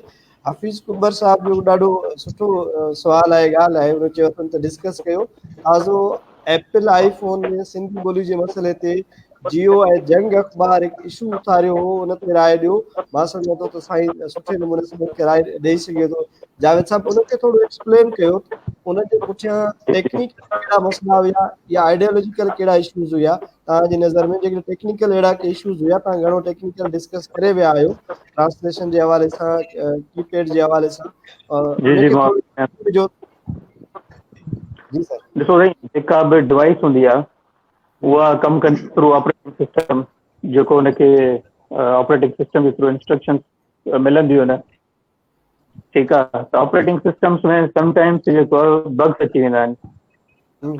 जॾहिं का डेवलप थिए थी ऑपरेटिंग सिस्टम में कोई चेंज अचे थो त उन में कॾहिं कॾहिं बग्स अची वेंदा आहिनि। हाणे थियो ईअं हो, सिर्फ़ु सिंधी लैंग्वेज जे कैरेक्टर्स जो मसइलो न हुयो, पर दुनिया जूं कुझु ॿिए लैंग्वेजिस या कीबोर्ड्स हुया एप्पल में, जिन में कुझु कैरेक्टर्स हुया जेके माना ऑपरेटिंग सिस्टम में वञी करे हार्डवेयर में माना हिकिड़ो बग अची पियो वञे, जंहिंजे करे उहो आईफोन रीस्टार्ट पई थी वञे या उनमें क्रैश पई थी वञे। त हाणे साईं जिन इदारनि जा नाला लिखिया आहिनि त उन्हनि वावेला कई। त मक़सदु इहो आहे त ज़ाहिरी ॻाल्हि आहे कंहिंखे का कोई इशू मिले थो या मक़सदु बियॉन्ड मक़सदु कनि था रिपोर्टिंग, त उहो उन्हनि जो पंहिंजो ऑपरेटिंग सिस्टम जो इशू आहे जेको उन्हनि बाद में अपडेट करे रिज़ॉल्व करे छॾियो। त को अहिड़ो इशू कोन्हे, को लैंग्वेज जो या को सिंधी ॿोली जो को माना इशू न हुयो। उन्हनि जो पंहिंजो हिकिड़ो बग हुयो जेको उन्हनि माना टेक्निकल इशू न हुयो, ख़तमु करे छॾियो। हाणे जावेद साहब असां इहो सम्झो त उन में टेक्निकली को आईफोन वारनि जो मसइलो न हुयो या ख़ुदि उन्हनि जो पंहिंजो आईफोन वारनि जो बग जो मसइलो हुयो?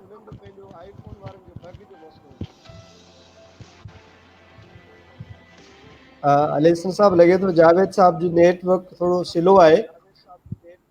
जी जी, उन जे करे साईं कुंबर हफ़ीज़ साहब तव्हांजे लाइ बि चयो आहे त तव्हां उन ते कमेंट कयो वधीक। साईं मुबारक साहब, हिन में आउं थोरो मुबारक साहब हिन में इनपुट ॾियां पंहिंजो? जी जी जी ॾियो। आउं पंहिंजो इनपुट ॾियां?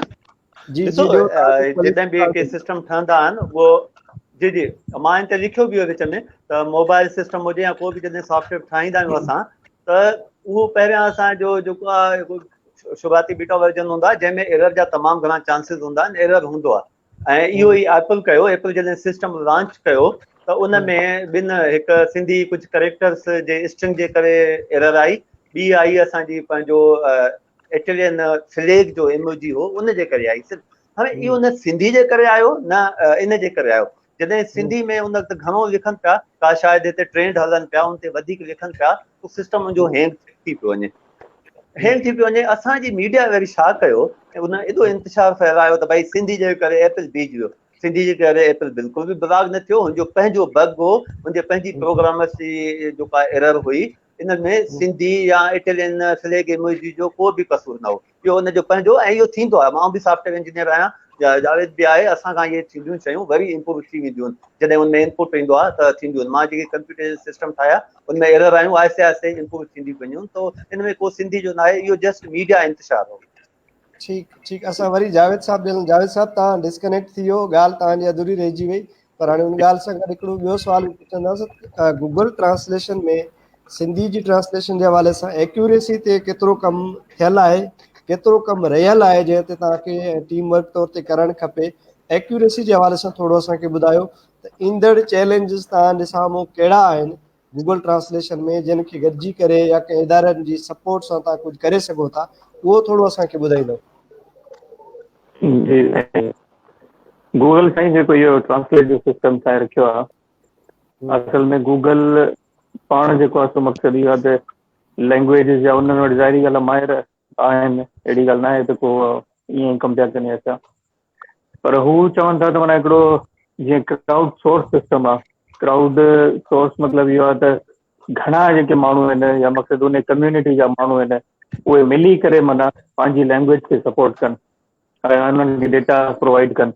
त साईं डॉक्टर मदर साहब जेका ॻाल्हि कई त माण्हू उन्हनि में फीडिंग कनि था ऐं ग़लति थिए थी, त पहिरीं जेको आहे सो ईअं थींदो हुयो, ट्रांसलेशन डिपेंडेंट हुई, जेका ह्यूमन माना एंट्री हुई या मक़सदु ह्यूमन तर्जुमा हुन में अचनि पिया, पर हाणे जेको आहे सो उहा माना एडवांस लेवल ते हली वई आहे, आर्टिफिशियल इंटेलिजेंस थ्रू जेको मशीन लर्निंग।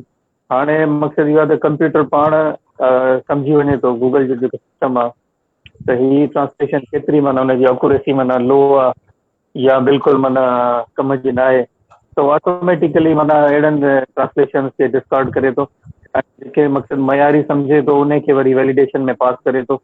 ऐं वैलिडेशन में वञी करे जॾहिं हिकिड़े माना तर्जुमे जा हुनखे आंसर मिलनि था, सेम साॻिया मिलनि था, त उन्हनि खे वरी फर्दर जेको आहे सो माना प्रोडक्शन में आणे थो सिस्टम।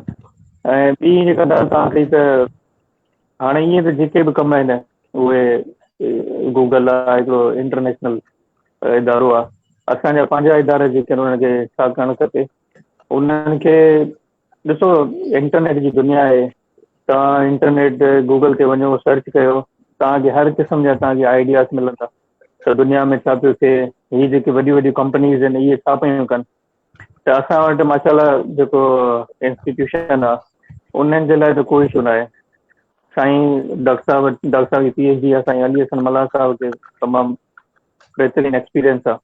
इहे इंडिविजुअल जेके आइडियाज़ आहिनि, इंडिविजुअल आइडियाज़ या प्रोपोज़ल उहे वठंदा, उन में जेका शइ उन्हनि खे बहितरीनु सम्झ में अचे थी उन खे उहे इम्प्लीमेंट कनि। हाणे मिसाल जे तौर ते असां वटि जेके असांजा दोस्त आहिनि या मक़सदु असांजा भाउर आहिनि या सिंधी असांजा माण्हू आहिनि, उन्हनि खे हिकिड़ो त माना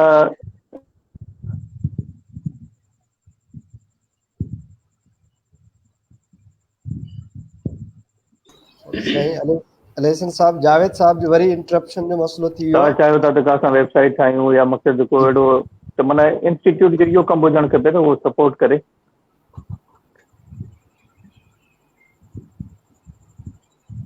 सर थोरो मां हुन में एड इहो कंदुमि त गूगल जी जेका सिंधी ट्रांसलेशन आहे उन जे हवाले सां असांजे माण्हुनि खे तमामु घणा जेको आहे एतिराज़ आहिनि त उनजी एक्यूरेसी अहिड़ी न आहे जेका जहिड़ी आइडियल हुजणु खपे। पर ॾिसो असां ताज़ो हिकिड़ो इंटरनेट ते स्पेशली असां चवंदासीं ट्विटर ते हिकिड़ो असां वॾो ट्रेंड हलाए करे असांजी हिकिड़ी अख़लाक़ी फतह थी। पर थियो छा त जॾहिं जिन दोस्तनि जो या जिन दानश्वरनि जो हुन में को बि कंट्रीब्यूशन कोन हो त उन्हनि ते उन्हनि एतिराज़ वारिया। अहिड़ी तरह सां गूगल ट्रांसलेशन जी मां जीअं बार बार चवां थो त क्राउड सोर्स जो प्लेटफॉर्म ओपन आहे, उते वञी ॾिसो टोटल 4 माण्हू असां कमु कयूं था। हाणे माण्हू कमु कयूं था 4, ऐं जॾहिं त ॿियनि ॿोलियुनि जे हवाले सां सरकारी इदारा बि आहिनि। मिसाल गूगल क्राउड सोर्स वारे उन प्लेटफॉर्म ते वञी ॾिसंदव त हर ॿिए टे माण्हू खां पोइ तव्हांखे बांग्लादेशी नज़र ईंदो जेको बेंगाली ते कमु करे थो। हर ॿिए टे नंबर खां पोइ तव्हांखे इंडियन नज़र ईंदो जेके इंडिया जूं मुख़्तलिफ़ ॿोलियूं उन्हनि ते कमु कनि था। असां वटि माण्हू कमु करण लाइ को बि तयारु न आहे, बाक़ी इतराज़ हज़ार आहिनि, पर उन इतराज़नि खे बि असां टेक्निकली तौर ते हीअं डील कयूं था त तव्हां सिंधी ॿोली जो या कंहिं ॿी ॿोली जो हिकिड़ो माना नंढो पैराग्राफ खणो ऐं उहो ट्रांसलेशन विझो, तव्हांखे एक्यूरेसी नज़र ईंदी। ॿियो दोस्त भले ई पंहिंजे पंहिंजे तौर ते इंडिविजुअली मुख़्तलिफ़ प्लेटफॉर्म ते ज़रूरु कमु कनि, पर गूगल जो ही ट्रांसलेशन ऐं क्राउड सोर्स जा 10 कंपोनेंट जंहिंमें वॉइस रिकग्नाइज़ेशन, हैंड राइटिंग रिकग्नाइज़ेशन खां वठी करे खोड़ सारा आहिनि, उहे 103 ॿोलियुनि जा आहिनि। असांखे पंहिंजो पाण लिंग्विस्टिक जे हवाले सां आइसोलेशन में अकेला में न कमु करणु खपे। कंहिं बि कम जे लाइ तव्हांजो इको सिस्टम ठाहिणो पवंदो, ॿियनि सां गॾिजी कमु करणो पवंदो। त जॾहिं त असांखे गूगल 103 ॿोलियुनि जी हिकिड़ो इको सिस्टम ठाहे ॾिनो आहे त तव्हां ॿियनि ॿोलियुनि सां वेही कमु कयो। ऐं ॿिया जेके कंपोनेंट आहिनि उन्हनि में बि जेके कैरेक्टर खां वठी करे इमेजिस ताईं जेके बि आहिनि समूरनि ॿोलियुनि लाइ साॻा आहिनि, जंहिंजे तौर ते असां बहितर नमूने सां कमु करे सघूं था। बाक़ी एतिराज़ करणु हर दोस्त जो हक़ु आहे ऐं वज़ाहत करणु असांजो कमु आहे, पर असां वज़ाहत पंहिंजे तरीक़े सां कंदासीं। पंहिंजे एजुकेशनल ऐं लिंग्विस्टिक जेतिरो बि असांजो पंहिंजो पस मंज़र आहे उन हद ताईं असां मसइलनि खे सम्झाइण सुलझाइण जी कोशिशि कयूं था। पर ज़रूरु एतिरो असां चवंदासीं, ॿीहर चवंदासीं, हिन प्लेटफॉर्म तां असांजा ॾाढा मौसम दोस्त हिन वक़्तु सुवाल कनि था, ॿुधनि पिया। वरी बि असां कंदासीं त ॿीहर कैंपेन हलाइणु खपे त जेका गूगल जी ट्रांसलेशन वारो जेको कमु आहे उहो घर घर थिए। ऐं इहो जेको दानश्वरनि जो आहे त भई फलाणे माण्हू जी ट्रांसलेशन सही कान्हे का, जीअं तव्हांखे जावेद साहब ॿुधायो त हिन वक़्तु deep learning, machine learning, artificial intelligence जे तहत असांजे ॿोलीअ खे गूगल जो प्लेटफॉर्म सम्झे थो। जिते बि हुनखे करेक्ट करण जी का ज़रूरत महसूसु थिए थी त उहा ॿीहर उहो सेंटेंस, शॉर्ट सेंटेंस ॿीहर तव्हांखे ट्रांसलेशन लाइ मोकिले थो। ऐं इहो को डिघो प्रोसेस आहे जेको हलंदो रहंदो। बाक़ी जेके दोस्त ओचितो इहो अफ़वाह हलाईंदा आहिनि त भई हाणे सिंधी ॿोली गूगल मां वञे पई। मां ॾाढो हिकिड़ो संजीदा माण्हू आहे, रुखो माण्हू आहे, रूट माण्हू आहे, पर आउं पंहिंजे दोस्तनि सां ॾाढा भोग मज़ाक चर्चा बि कंदो रहंदो आहियां। त उन ते मूं स्टेटस हणियो त भई ॿेले खाते वारा चवनि था त जेको तव्हांजी ॿोली गूगल मां निकिरे पई। हाणे पंहिंजे पंहिंजे नंढड़नि नंढड़नि मफ़ादनि जे लाइ असां ग़लति प्लानिंग ॻाल्हाईंदासीं, अफ़वाह हलाईंदासीं। हिन वक़्तु असांजे उन्हनि दानश्वरनि दोस्तनि इहो मज़बूत जेको आहे सिंधी माण्हुनि में इहो हिकिड़ो अफ़वाह, हिकिड़ो कॉन्सेप्ट रखियो आहे त गूगल जी जेका ट्रांसलेशन आहे उहा दुरुस्त न आहे। अदा जेके ॿियूं जेके दुनिया जूं वॾियूं ॿोलियूं आहिनि, मिसाल तव्हां ट्रांसलेशन फ्रेंच खां अंग्रेज़ी कयो, 100%, 1000% आइडियल न हूंदी। उन जे भेट में असांजे माण्हुनि पंहिंजे ॿोलीअ ते एतिरो कमु बि कोन कयो आहे। उन जे बावजूदि बि आउं चवां थो हींअर उनजी एक्यूरेसी इहा बि आहे त तव्हां भले सॼो सुफ़ो तव्हां खणी उनखे में ट्रांसलेशन लाइ रखो, पर किथे बि को सिंधी लफ़्ज़ ड्रॉप न कंदी। अलेसन साहब, तव्हां ॾाढो सुठो ॻाल्हायो पिया। मुंहिंजा टाइम थोरो आहे, मां 2 सुवाल तव्हां खां मुख़्तसिर पुछंदुसि। हिकु त माना निसाबी हवाले सां तव्हां जेके शयूं गूगल ते या इंटरनेट ते खणी आया आहियो, तव्हां पंहिंजे उन कम जे बारे में ॿुधायो। ॿियो, तव्हां कंप्यूटर लर्निंग या अर्निंग जे हवाले सां तव्हां कुझु मोह मलाई त माण्हू कुझु अचनि जेके ऑनलाइन बिज़नेस कनि ऐं पंहिंजूं वेबसाइट्स ठाहिनि, वीलॉग्स वग़ैरह ठाहिनि, उन हवाले सां इहे 2 अहम ॻाल्हियूं आहिनि जेके तव्हां खां असां सिखणु चाहियूं था। तव्हां कुझु निसाबी किताब बि आंदा आहिनि सॉफ्टवेयर ते, इंटरनेट ते, उहो ऐं वी लर्निंग या ऑनलाइन लर्निंग जे हवाले सां तव्हां कुझु शयूं कुझु कमु कयो आहे जेके सभई माण्हू ॿुधणु पसंदि कंदा, तव्हां खां सिखणु पसंदि कंदा। मुख़्तसिर हिननि ते थोरी रोशनी विझंदव त बहितर थी वेंदो साईं। ॾिसो साईं, डॉक्टर मज़हर साहब वेठो आहे जेको प्योर हिकिड़ो लिंग्विस्टिक जो माण्हू आहे। ॿिया दोस्त बि शायदि ॾिसनि पिया ऐं पंहिंजा सुवाल कनि पिया। त मुंहिंजे ख़्याल में हिते पाण बजाए जे आउं पंहिंजो हिकिड़ो दुकानु खोले विया चवां साईं मूं वॾो कमु कयो आहे, ठीकु आहे कयो आहे या न कयो आहे। ऐं हिकिड़ो मज़ाक में ॻाल्हि कंदो आहियां त मूं जेको कमु कयो आहे उनजो तव्हां अंग अखर वञी प्ले स्टोर ते ॾिसो, जेकॾहिं तव्हांखे प्ले स्टोर जा अंग अखर क़बूल न आहिनि त पोइ महिरबानी करे तव्हां मेडिकल स्टोर ते वञो। तो हिते असां लिंग्विस्टिक ते बहस कयूं था ऐं तव्हां ख़ुदि लिंग्विस्टिक जा माण्हू आहियो त असां जेके गूगल खां वठी करे माइक्रोसॉफ्ट खां वठी करे मुख़्तलिफ़ प्लेटफॉर्म सिंधी ॿोली खे सपोर्ट कनि पिया, असां उन्हनि खे ते बहस कयूं डिस्कस कयूं त वधीक बहितर आहे।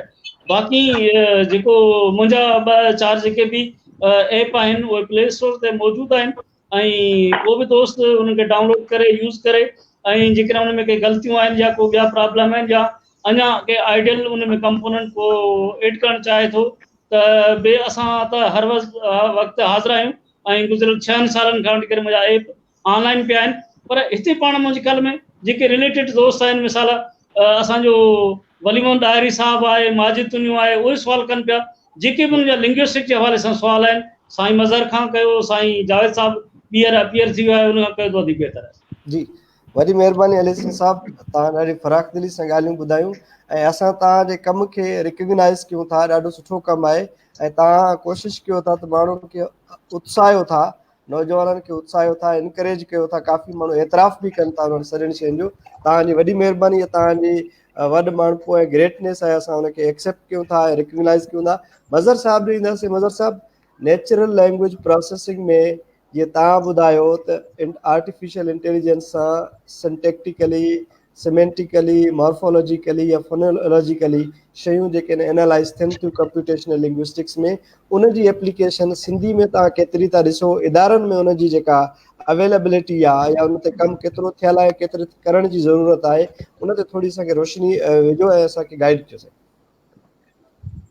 असीं हाणे ॾिसो असांजे इदारनि में त हिते जेको आहे को ख़ासि डिपार्टमेंट आहे, अलबत्ता हिन वक़्तु इहो ट्रेंड शुरू थी चुको आहे। हाणे असांजी जेके बि यूनिवर्सिटीज़ आहिनि उते NLP में कमु थिए पियो, कंप्यूटेशनल लिंग्विस्टिक्स ते कमु थिए पियो, इवन ॿाहिरि बि थिए पियो हिन वक़्तु। हाणे आउं रिव्यूअर आहियां, 2-3 इम्पैक्ट फैक्टर जर्नल्स जो रिव्यूअर आहियां, त मुंहिंजे जॾहिं पेपर ईंदा आहिनि त पोइ जेके असांजा हितां जा दोस्त आहिनि चाइना में PhD था कनि, उहे सिंधी ते पिया कमु कनि, उन्हनि जा पेपर मुंहिंजे ईंदा आहिनि। को जर्मनी में करे पियो, को किथां पियो करे, इवन या हितां जा जेके नेशनल आहिनि त जेके पाकिस्तान में बि ॾिसो सिंध यूनिवर्सिटी में हिन वक़्तु कमु थिए पियो, लतीफ़ में थिए पियो, हिते कराची में थिए पियो। त इदारनि में जेको इंडिविजुअली वर्क त शुरू थी चुको आहे, पर इदारनि पाण में इहे डिपार्टमेंट न खोलिया आहिनि जेकी NLP ते या पंहिंजो कंप्यूटर लिंग्विस्टिक ते कमु कनि। ऐं लैंग्वेज इंजीनियरिंग हिकु ॿी ॻाल्हि आहे। ही ॿी ॻाल्हि आहे, ॿोली खे जेका बचाईंदी उहा कंप्यूटेशनल टेक्नोलॉजी जे हवाले सां, कंप्यूटेशनल लिंग्विस्टिक्स ऐं NLP। जेसीं ताईं ॿोली तव्हांजी हिन वक़्तु हिकिड़ो प्रोजेक्ट आहे जेको अॻु में स्टैनफोर्ड यूनिवर्सिटी जो हो, यूनिवर्सल डिपेंडेंसी। यूनिवर्सल डिपेंडेंसी में हिन वक़्तु दुनिया जूं 90 ॿोलियूं आहिनि ऐं तक़रीबन 100 खनि ॿोलियूं अचण वारियूं आहिनि। अंदाज़ो लॻायो 600 ॿोलियूं हिन वक़्तु दुनिया में अलाइव आहिनि, जंहिंमां 90 ॿोलियूं जेके आहिनि उहे 100% जीअं तव्हां चओ था उन्हनि ते उनजे सिंटेक्स जे हवाले सां या सिंटेक्टिक पार्सिंग जे हवाले सां कमु थी चुको आहे, NLP जे हवाले सां कमु थी चुको आहे। मतिलबु उनजी ॿोली में तव्हां जेकॾहिं पर्शियन में हिकिड़ो लफ़्ज़ जुमिलो लिखो, उहो 90 ॿोलियुनि में पार्स थी वेंदो। तव्हां लिंग्विस्टिक जा माण्हू आहियो त तव्हां पार्सिंग सम्झंदा हूंदव, उहा उनजी पार्सिंग 90 ॿोलियुनि में थी वेंदी। And U will be happy. तव्हां जेकॾहिं यूनिवर्सल डिपेंडेंसी जो पोर्टल खोलींदा त तव्हांखे उते लिखियलु हूंदो अपकमिंग लैंग्वेज, ऐं उनमें सिंधी लैंग्वेज आहे। ऐं सिंधी लैंग्वेज ते बि 90% कमु थी चुको आहे। हिन वक़्तु थोरो कमु रहे थो, त मां बि थोरो ॿियनि प्रोजेक्ट्स में बिज़ी थी वञा, त उहो कमु अञा रहे पियो। त इनशाला नवंबर ताईं उमेद आहे त उन्हनि 90 लैंग्वेजिस में मीन्स 91 या 100 जेके बि थियूं त सिंधी बि हूंदी। त हिन सिंधी ॿोली ते इन हवाले सां कमु थिए पियो।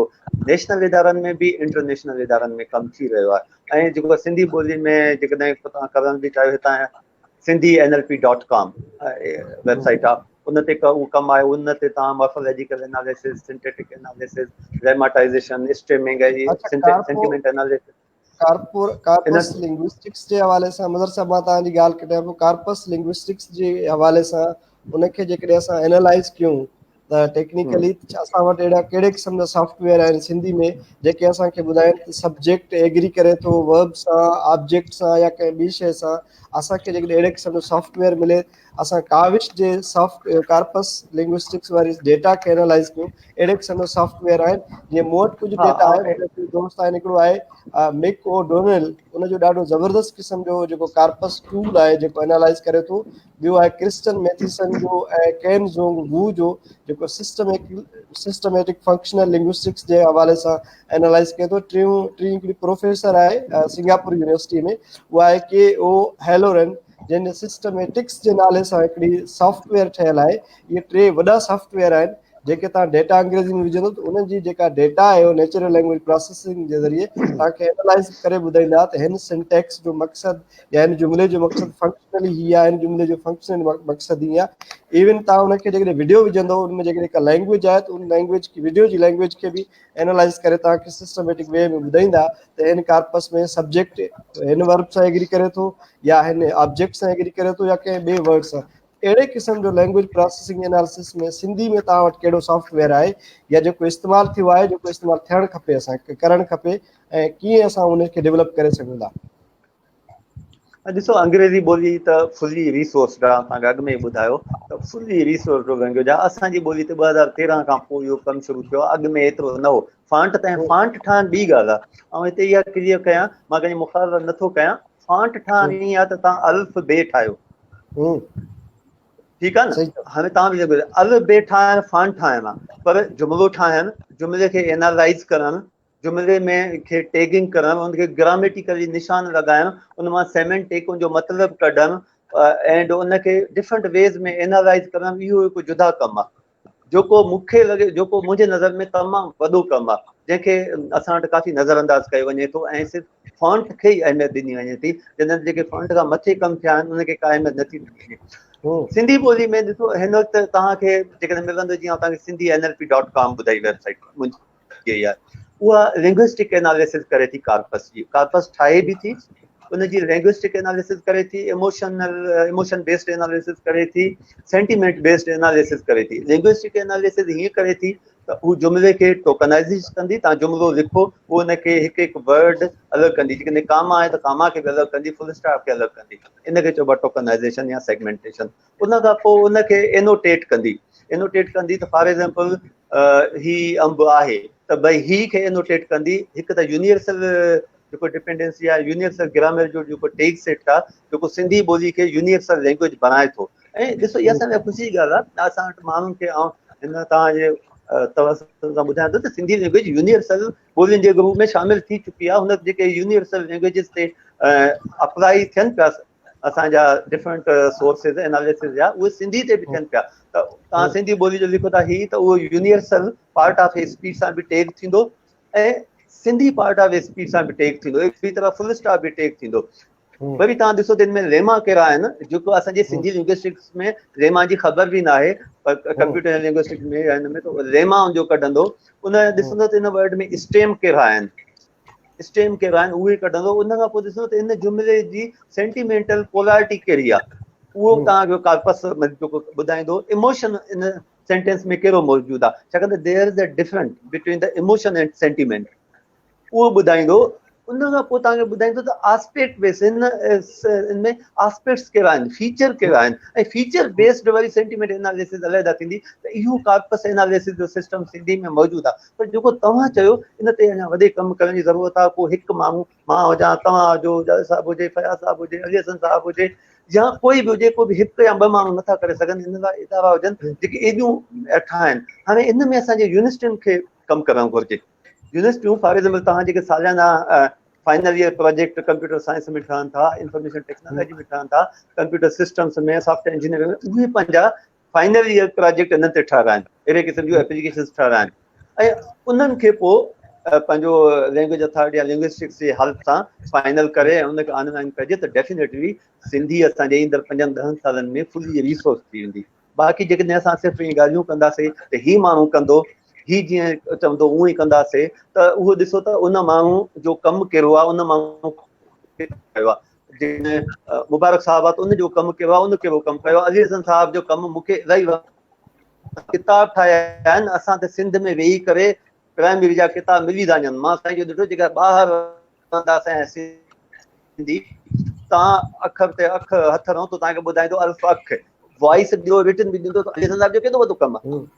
त ईअं असांखे ही इंडिविजुअल वर्क आहिनि, असांखे आर्टिफिशियली गिरोह जी सूरत में कमु करणो पवंदो, कंहिं अम्ब्रेला जे तहत कमु करणो पवंदो, ऐं इन कंडीशन में असांजे यूनिवर्सिटीज़ जी तमामु घणी ज़िम्मेवारी आहे। वॾी महिरबानी, ॾाढी सुठियूं ॻाल्हियूं।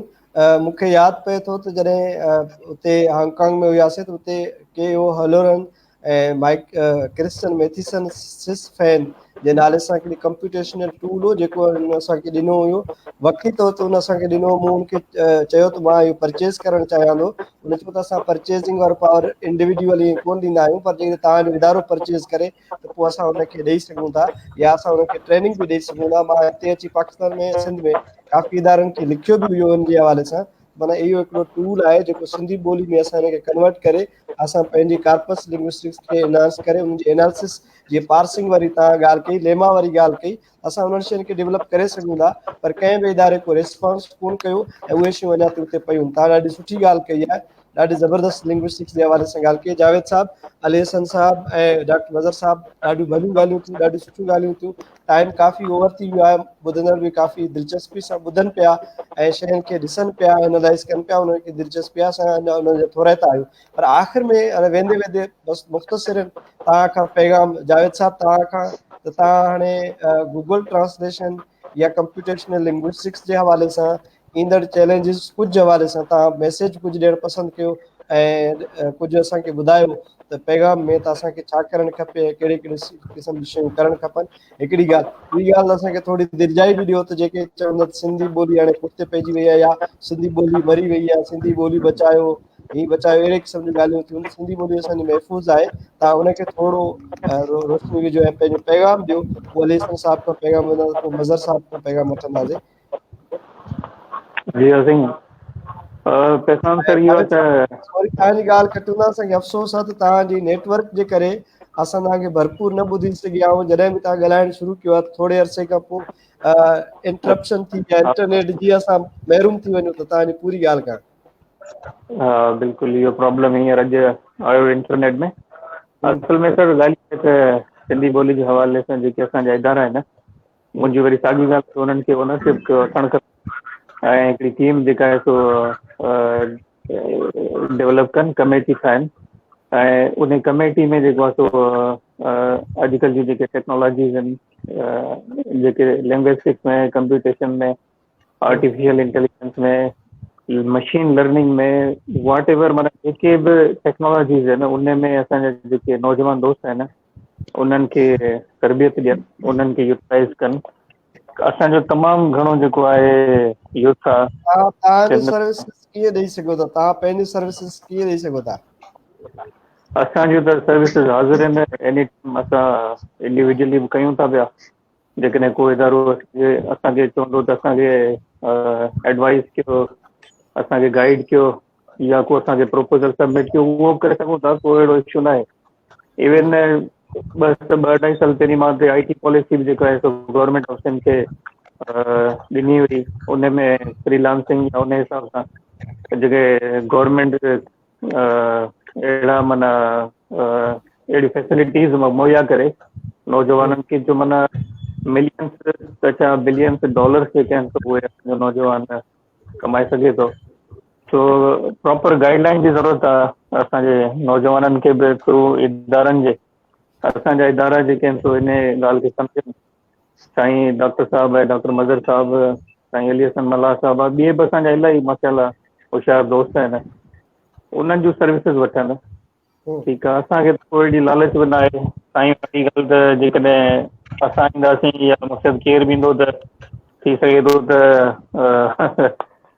अहिड़ा हुननि जा के सिस्टम आहिनि जेके मक़सदु न हली सघनि या छा, त मां ईअं बि नथो चवां, पर मां इहो थो चवां त ओनरशिप वठो, ओनरशिप कयो लैंग्वेज जी। हिन महिल जेको टेक्नोलॉजी जो दौरु आहे, असांजी ॿोली अॻिते आई आहे, पर अञा बि तमामु घणो जेको कमु आहे उहो करण जी ज़रूरत आहे। हिन महिल क्लाउड सिस्टम्स अचनि पिया, हलनि पिया, तमामु माना एडवांस सिस्टम हलनि था पिया।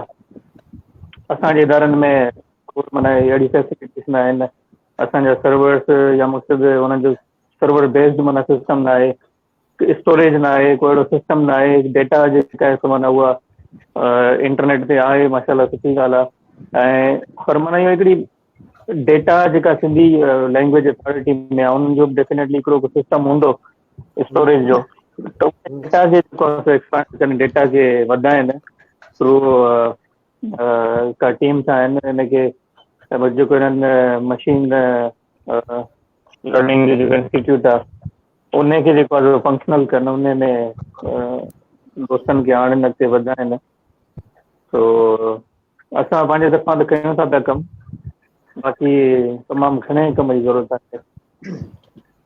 वॾी महिरबानी। तव्हांजो इंडिविजुअल कम बि सभिनी जो इदारनि जहिड़ो ई आहे।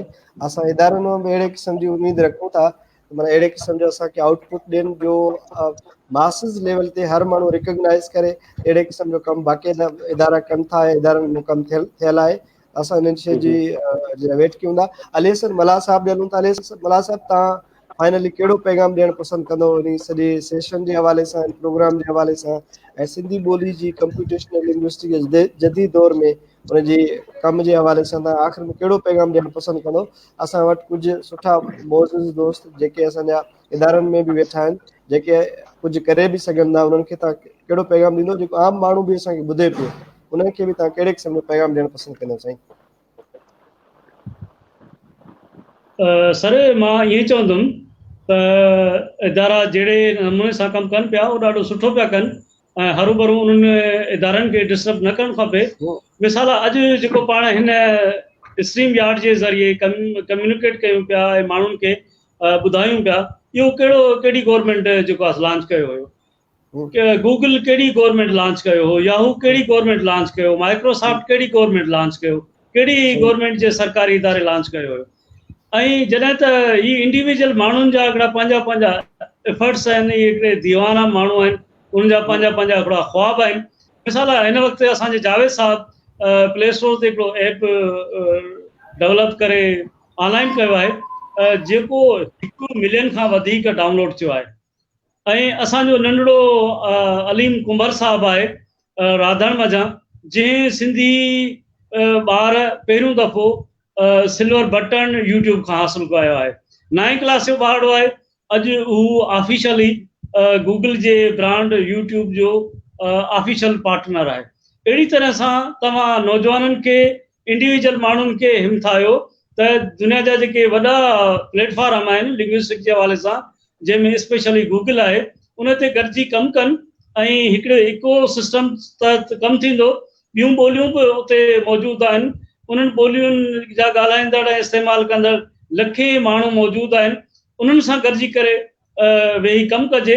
बाक़ी एतिरो ज़रूरु असांजे तंज़ीमुनि खे ज़रूरु असीं चवंदासीं त मिसाल साना आहे, वर्ल्ड सिंधी कांग्रेस आहे, सिंधी एसोसिएशन ऑफ मलाइशिया आहे, ऐं ॿियूं जेको तंज़ीमूं आहिनि, उन्हनि खे लाइ इहो वॾो मैसेज आहे त अमेरिकन एम्बेसी कराची मां वेही करे सिंधी ॿोलीअ में पंहिंजो वेबसाइट लॉन्च करे थी, पर वर्ल्ड सिंधी कांग्रेस, साना ऐं ॿियनि तंज़ीमुनि जा वेबसाइट सिंधीअ में कोन्हनि के सिंधीअ में कोन्हनि, ऐं प्लस में सिंध में को इंडिविजुअली को माण्हू वॾो कमु करे थो, उन्हनि खे रिकग्नाइज़ नथा कनि। ऐं जीअं सरकारी इदारनि जे अंदरि हर कंहिं जा हिकिड़ा पंहिंजा जानू जर्मन आहे, उन्हनि जो हिकिड़ो दोस्त आहे, वरी उन्हनि जी जेका जजमेंट आहे उहो सुलेमान ऐं रमज़ान खां था कराइनि, ईअं ई असांजे आलमी ऐं सिंध खां ॿाहिरि तंज़ीमुनि जी साॻी सूरत हाल आहे। उहे कंहिं बि माण्हू खे हिते जेको आहे सो रिकग्नाइज़ करण लाइ तयारु कोन्हनि के, सिर्फ़ु रिकग्नाइज़ उन्हनि खे करणो।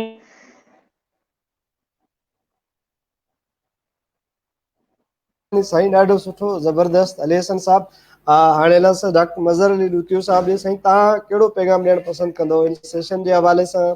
सिंधी ॿोली आलमगीरियत वारे दौर में, या चैलेंजिस जे हवाले सां, या लिसानियात जे हवाले सां तव्हां कहिड़ो पैगाम ॾियणु पसंदि कंदो? असांखे सभु माण्हू ॿुधनि पिया, इदारनि वारा बि ॿुधनि पिया दोस्त, ऐं आम माण्हू बि, हिकिड़ो राइटर आहे, रीडर आहे सिंधी जो, ॻाल्हाईंदड़ आहे, उहो बि ॿुधे पियो। साईं थैंक यू। हिकु त ही तमामु सुठो सेशन थियो, सुठो प्रोग्राम थियो, ऐं असांजे कोविड-19 जा जिते प्रॉब्लम्स आहिनि, ख़ौफ़ आहिनि, डिप्रेशन आहिनि, उन कोविड-19 जो सुठो फ़ाइदो वरितो तव्हांजे केरु तव्हां जेको प्लेटफॉर्म ॾिनो ऐं क्वेश्चन कया ऐं इन ते कोई डिस्कस करे वेठासीं, ऐं जेको बि डिस्कस कयोसीं इन जो क़तम बि मक़सदु न हो त को टारगेट हो या कुझु हो। असां सभई सिंधी ॿोली लाइ था कमु कयूं, तव्हां, मां, फयाज़ बुरो, जावेद साहिबु, अली हसन साहिबु, मुती रहमान, ऐं हिते मुती रहमान आहे, डॉक्टर तफ़सीर आहे, ॿिया इलाही माण्हू जेके हिन ते मुख़्तलिफ़ पासनि खां कमु था कनि। त मक़सदु इहो आहे त हाणे जेकॾहिं असांखे कमु करिणो आहे त सिर्फ़ु गवर्नमेंट ते न आहे, गवर्नमेंट जूं ॿियूं बि इलाही ज़िम्मेवारियूं आहिनि। सिंधी ॿोली खे जेकॾहिं अॻिते आणणो आहे त हिन में असांखे बि कमु करिणो आहे, जेके यूनिवर्सिटीज़ आहिनि उनखे बि कमु करिणो आहे, असांजे पंहिंजो जेके बि इदारा आहिनि उनखे कमु करिणो आहे, अदीबनि खे कमु करिणो आहे, लिसानियात जा जेके बि माहिर आहिनि उनखे कमु करिणो आहे, लेक्सिकोग्राफर खे कमु करिणो आहे, ॿोली जे इदारनि खे कमु करिणो आहे। जेसीं ताईं असां सभई गॾिजी कमु न कंदासीं, ही को आम न आहे। हिन वक़्तु तव्हांखे ॿुधायां, जेकॾहिं असां हिन में आहियूं त सिंधी ॿोली बसि किथे पहुची वई आहे, अञा न पहुती आहे। हिन वक़्तु सिंधी ॿोली जा बुनियादी रिसोर्सिस ठहिया आहिनि, जेके सिंधी ॿोली खे सोशल मीडिया जे ज़रिए तव्हांजे साम्हूं आंदो अथऊं, गूगल जे साम्हूं आंदो अथऊं, यूनिवर्सल जेको ग्रुप आहे लैंग्वेजिस उन में आंदो अथऊं। पर जीअं अंग्रेज़ी ॿोली लाइ तव्हां ॿुधाया, त सिंधी ॿोली लाइ अञा एतिरा न थिया आहिनि। तंहिं करे असां सभिनी खे गॾिजी सिंधी ॿोली जे तरक़ी लाइ, भलाई लाइ कमु करिणो आहे। इन में सभ खां वॾो किरदारु यूनिवर्सिटीज़ जो आहे। गूगल ठही आहे त यूनिवर्सिटी में ठही आहे, फेसबुक ठहियो आहे त यूनिवर्सिटी में ठहियो आहे, व्हाट्सएप ठहियो आहे त इन में ठहियो आहे, इंस्टाग्राम ऐं जेके ॿिया जेके बि आहिनि इहे यूनिवर्सिटीज़ में ठहिया आहिनि, कंहिं बि गवर्नमेंट या ॿिए इदारे तरफ़ां न ठहिया आहिनि।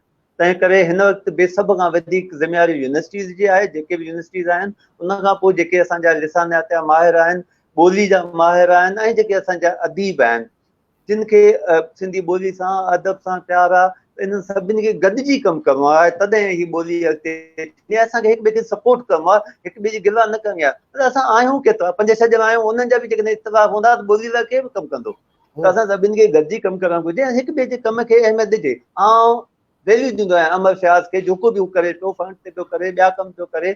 शबीर कुंभार आहे, नंढिड़ो असांजो उबेद आहे, उहो पंहिंजो प्रोग्राम पियो ठाहे, जावेद जितां गूगल ते डेटा पियो ॾे, ऐं अली हसन पंहिंजे कमु पियो करे, ऐं पंहिंजे वितार जेको बि मुंहिंजो कमु आहे, साइंटिफिक वे में कमु पियो कयां। त अञा ॿिया मुती रहमान बहितरीन कमु पियो करे इसरा यूनिवर्सिटी मां, ऐं ॿिया डॉक्टर तफ़सीर वारा ॿिया आहिनि, मशीन लर्निंग ते कमु था थियनि, डीप लर्निंग। त असां सभिनी खे गॾिजी कमु कंदासीं त ॿोली अॻिते ईंदी। ऐं ॿोली आहे त असां आहियूं, ॿोली न आहे त असां न आहियूं। इन ख़ुशि में न हुजूं, असां किथे बि अचूं, सिंधी ॿोली असांजी आइडेंटिफिकेशन आहे। हिन वक़्तु जेकॾहिं असां अंग्रेज़ी में ॻाल्हायूं, उर्दू में ॻाल्हायूं, पंजाबी में ॻाल्हायूं, त नो वन विल कॉल अस सिंधी।